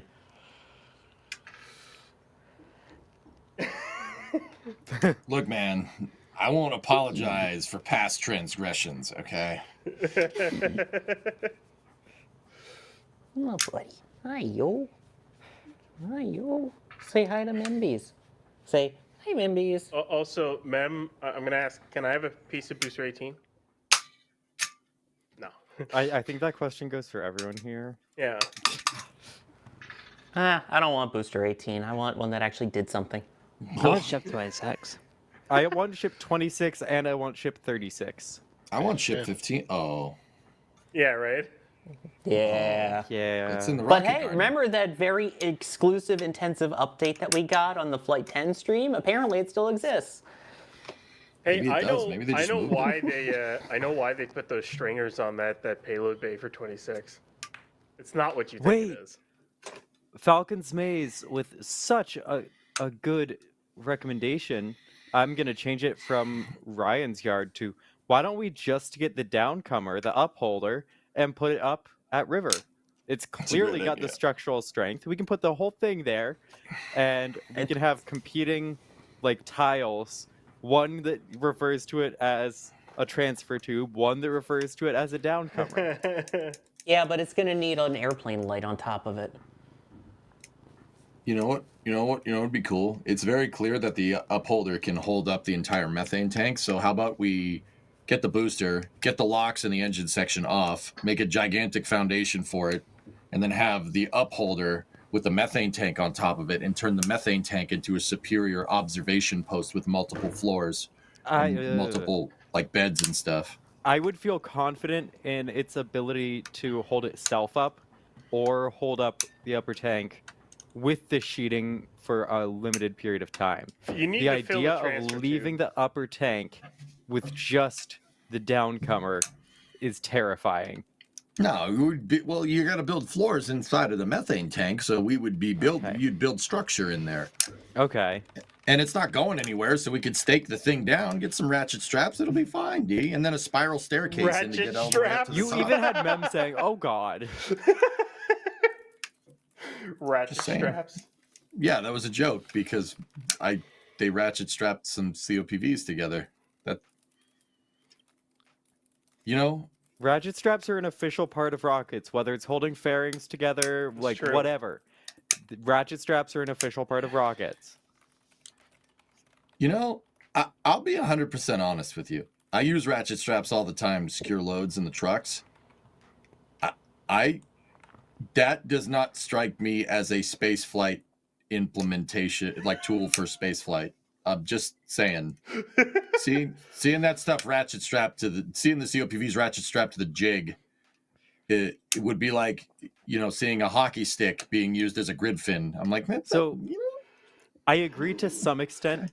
The one thing I would wonder is if it's one of the ratchet straps that has that rubber coating around it. 'Cause if it has a rubber coating, so the metal isn't able to directly impact or scratch the COPVs, I would feel a lot more comfortable / confident with it than just seeing. no. But regardless, just seeing a piece of, I Yeah. just know like how we use ratchet straps, and you're like tossing around a hook, and you wouldn't want to do that with a COPV. That's what I'm saying. Like, yeah, that's where I'm at. Like, they were the Uline ones were the rubber coated ones, but I'm just like that is not even the rubber ones. I'm like, I wouldn't be doing that to COPV. Like, the best modus operandi for COPVs, from what I've been told and what I understand from people out in the industry, is to treat them like a pane of glass. Do not do something to that thing that you wouldn't do to like tempered glass. Tempered glass will shatter at like instantly if you're not careful. Well, you see trucks that have the tempered the glass like lean-to things, and that they get ratchet strapped in place once the glass is there. It's about the hard impact, right? I don't know. Ugh. I thought we were all going to go off and eat, by the way. I know SpaceX is they're gonna try to grab it with the crane, but I still like my original idea that I came up with this morning was take a bunch of C4, put it on a drone like you would in Battlefield, and then drive it and then fly it inside the LOX tank and detonate it to collapse the vehicle. Oh my gosh. If the test stand wasn't there, I'd be okay with this. I think it's food time. I think it's food All time. right. Twitch chat, I'll be back over there in a second. Oh yeah, you got Friday Night Bye, Racing Twitch. Something like that. or Friday Night Battlefield, whatever. I mean, got to finish some stuff in KSP. Let's say if you wanted to do What the- Battlefield, I'd do some Battlefield, but then I gotta sleep and then write an SBU script. I will let you know. Okay. Sweet. I have some unfinished business in Kerbal that I got to go do. An unfinished business. Yeah, I'm making a crane that's designed to land on the moon, right? And when it lands, it uses NASA athlete, so it has like super long legs because it's on top of the lander, and the landing legs, the crane legs plant into the ground, and it lifts itself off of the lander and then sets itself down. And the landing legs end up being outriggers. They're outriggers to plant the crane.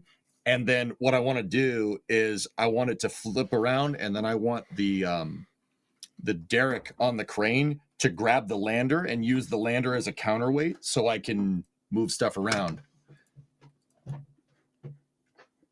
That's pretty cool. Sounds like a lot of fun. Yeah, it's a pretty good time. It is a moon crane. That's right. One KSA stream. Falcons, I did a KSA stream last week, dude. The alpha client looks very good. There's just not much to do in it right now. Yeah. Yep. Anywho, But yeah, that's what I'm working on. Yeah, that's what we're gonna go finish, and then I don't know. Maybe we might play GTA tonight. Might play Battlefield. I don't know. We'll see. I don't know, but are we good? Because I Yeah, Jake, gotta send run. it. Sawyer's getting hangry. He's getting angry. Look at how angry he is. I just have to pee, okay? Oh. You're not you when you have to pee. See you guys. Bye. And here we go.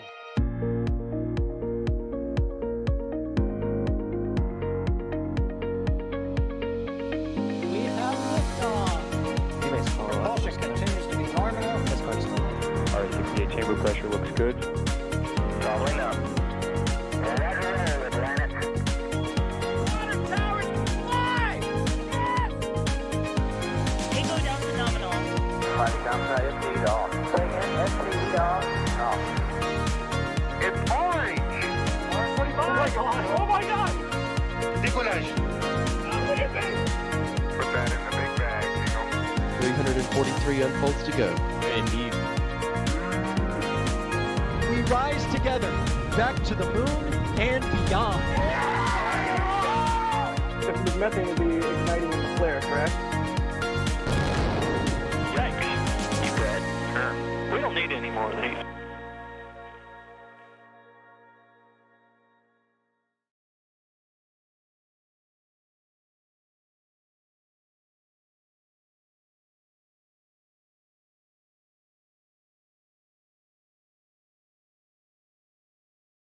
We're clear.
Yo, what's up, chat?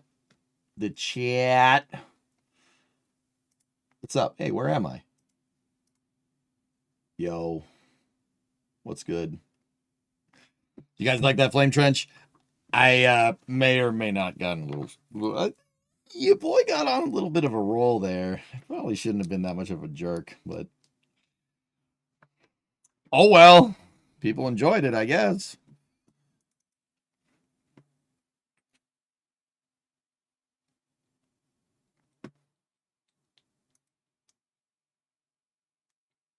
Pigeon, you're gonna rewatch Stargate. Okay. Haven't seen stuff.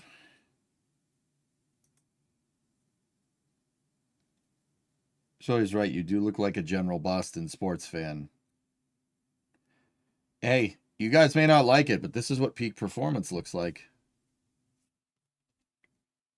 If I'm a basic Boston sports fan and they win all the time, what are you guys? Bunch of losers.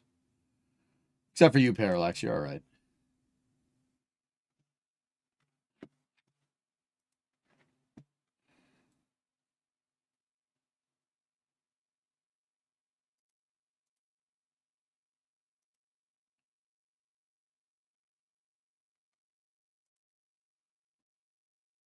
Boy, I love losing Super Bowls.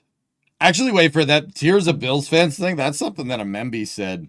I don't say that stuff, dude. I don't. You know what, dude? You know what sucks? Like, I like Josh Allen. I think Josh Allen's a good quarterback. Like, screw me, right? Like, I'm supposed to hate that guy, but I don't. Like, dude, I've talked to you about this. Like I have conversations. Everyone's like, haha, the Bills suck. I'm like, I mean, he's a good quarterback, dude. Like, guy deserves a ring. I'm just saying. Like, just putting it out there, homie. Like, screw me, right? Like, I like that the guy goes out there, takes his licks, and owns his mistakes. Like, I appreciate people like that. I don't give a frick if he's on the team that I shouldn't like, you know? Like, you know, like.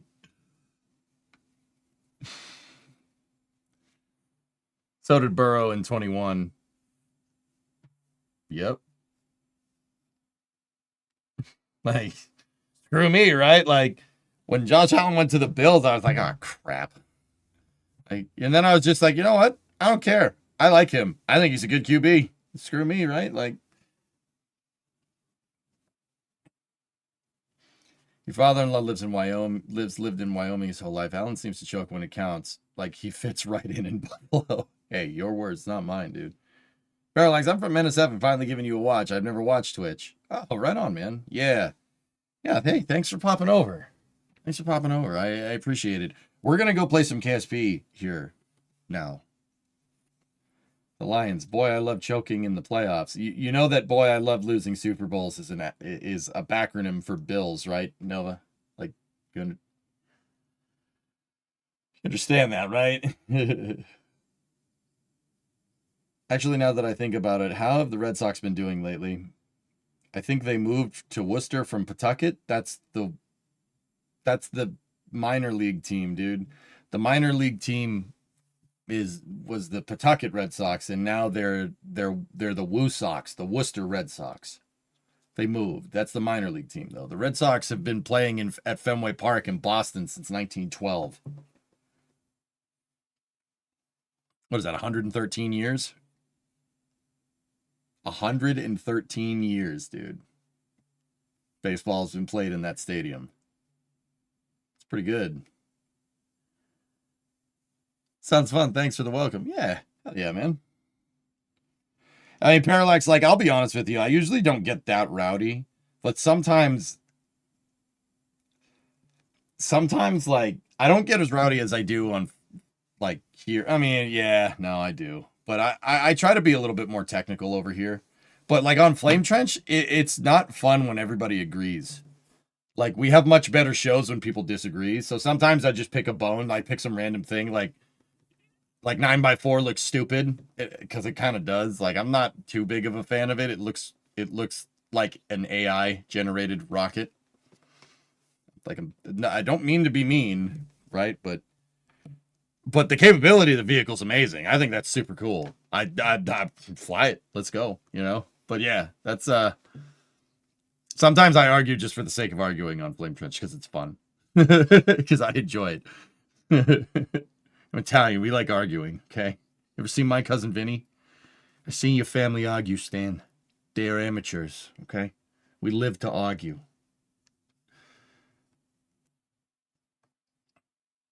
Rowdy EJ is fun. There you go. Yeah, it's a good time. Hey, which way you going? Through Canada or the long sucky way south of the lakes? I don't know. We'll cross that bridge when we get to it. Huh? Huh? Huh? Yeah? Yeah? No? No? All right.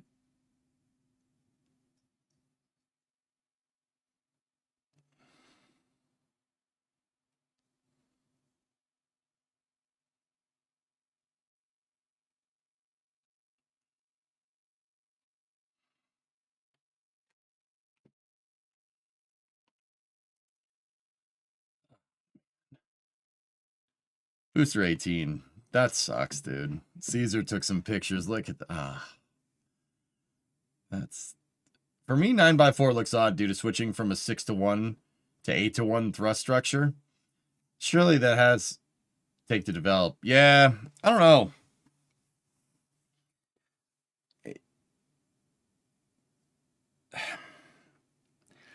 I guess my thing with 9x4 is that I know it's a stopgap. I like the specs of the vehicle, but those landing legs on the sides that they put, those like little shrinky Falcon 9 landing legs, that looks like an afterthought. I actually really like New Glenn. I like how how the engines are integrated with the landing legs into the thrust structure. I think that's really nice engineering, and it shows, right? 9x4 just looks like they just crudely pasted a bunch of New Glenn parts together on a bigger engine section and just put more engines in. Like it doesn't look like that there was much thought there. And that, keep in mind, that's just what the pictures look like. That's what the pictures look like to me. I would love more than anything for Blue to prove me wrong, please, because I ain't making rockets. They are. Like it's easy to criticize, and I understand that. You know, like I agree, but I bet it makes the engine section much simpler.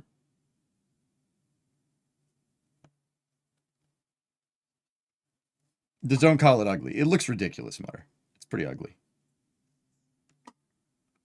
But hey, if that ugly vehicle can move, dude, it could look like a giant flying tuba. If it can move 70 tons into space, I don't care. Whatever. I don't care. I don't really, that's the real truth. I don't really care what it looks like. If it's carrying an 8.7 meter fairing and you put 70 tons into Leo, it could look like a giant flying trumpet. I don't care.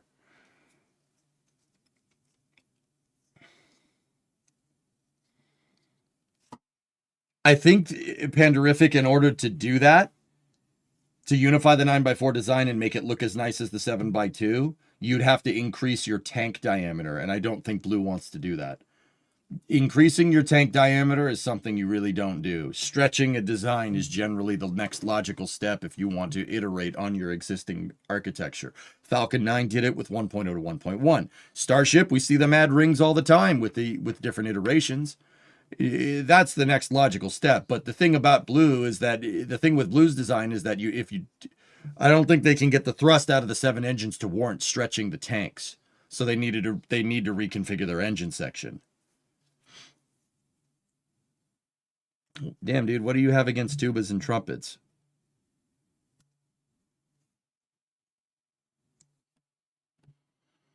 I don't know. They're saving the tank widening for New Armstrong. Bingo, Nova. That's why 9x4 looks like a stopgap. Because it is. It's the Falcon Heavy of Blue's architecture. It's better than their baseline thing, right? Better than their baseline thing. Can do a lot more, right? But they're really waiting in the wings. I think Blue's gonna roll out with a 10 meter core. I think New Armstrong's gonna be a 10 meter core, 15 BE4s, and 6 BE3Us in the upper stage.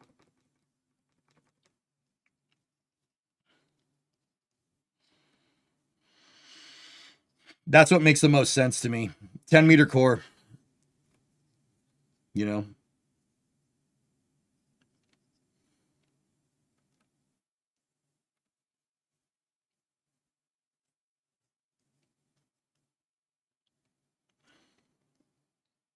How far down range is that first stage going to land with long range light payloads? That's what I mean, dude. In order to get it to do that without re-entering, you're going to need bigger wings, and the bigger wings are going to make the thing a lot heavier. Look, remember, one of the theoretical possibles that I talked about with New Glenn is that it has dry mass problems. It's heavy. The stage is too heavy. That's why it has low thrust to weight. Either that or they're just conservatively tuning their engines, which also could be a possibility. It's one or the other. It can't really be anything else. Here we are with the initial version of Armstrong. I predict 3 stages, 15 BEUs, 6 B3Us, and a GS2 as your S4B with a 10-meter fairing.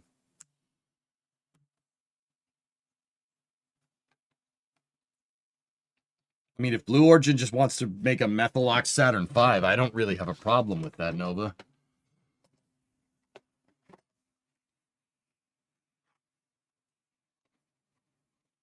Do you think we can wet wing with LNG with modern tech? If the tanks weren't pressurized, Aqualex, yeah, sure, why not? The problem is it's not just cold, they're pressurized as well.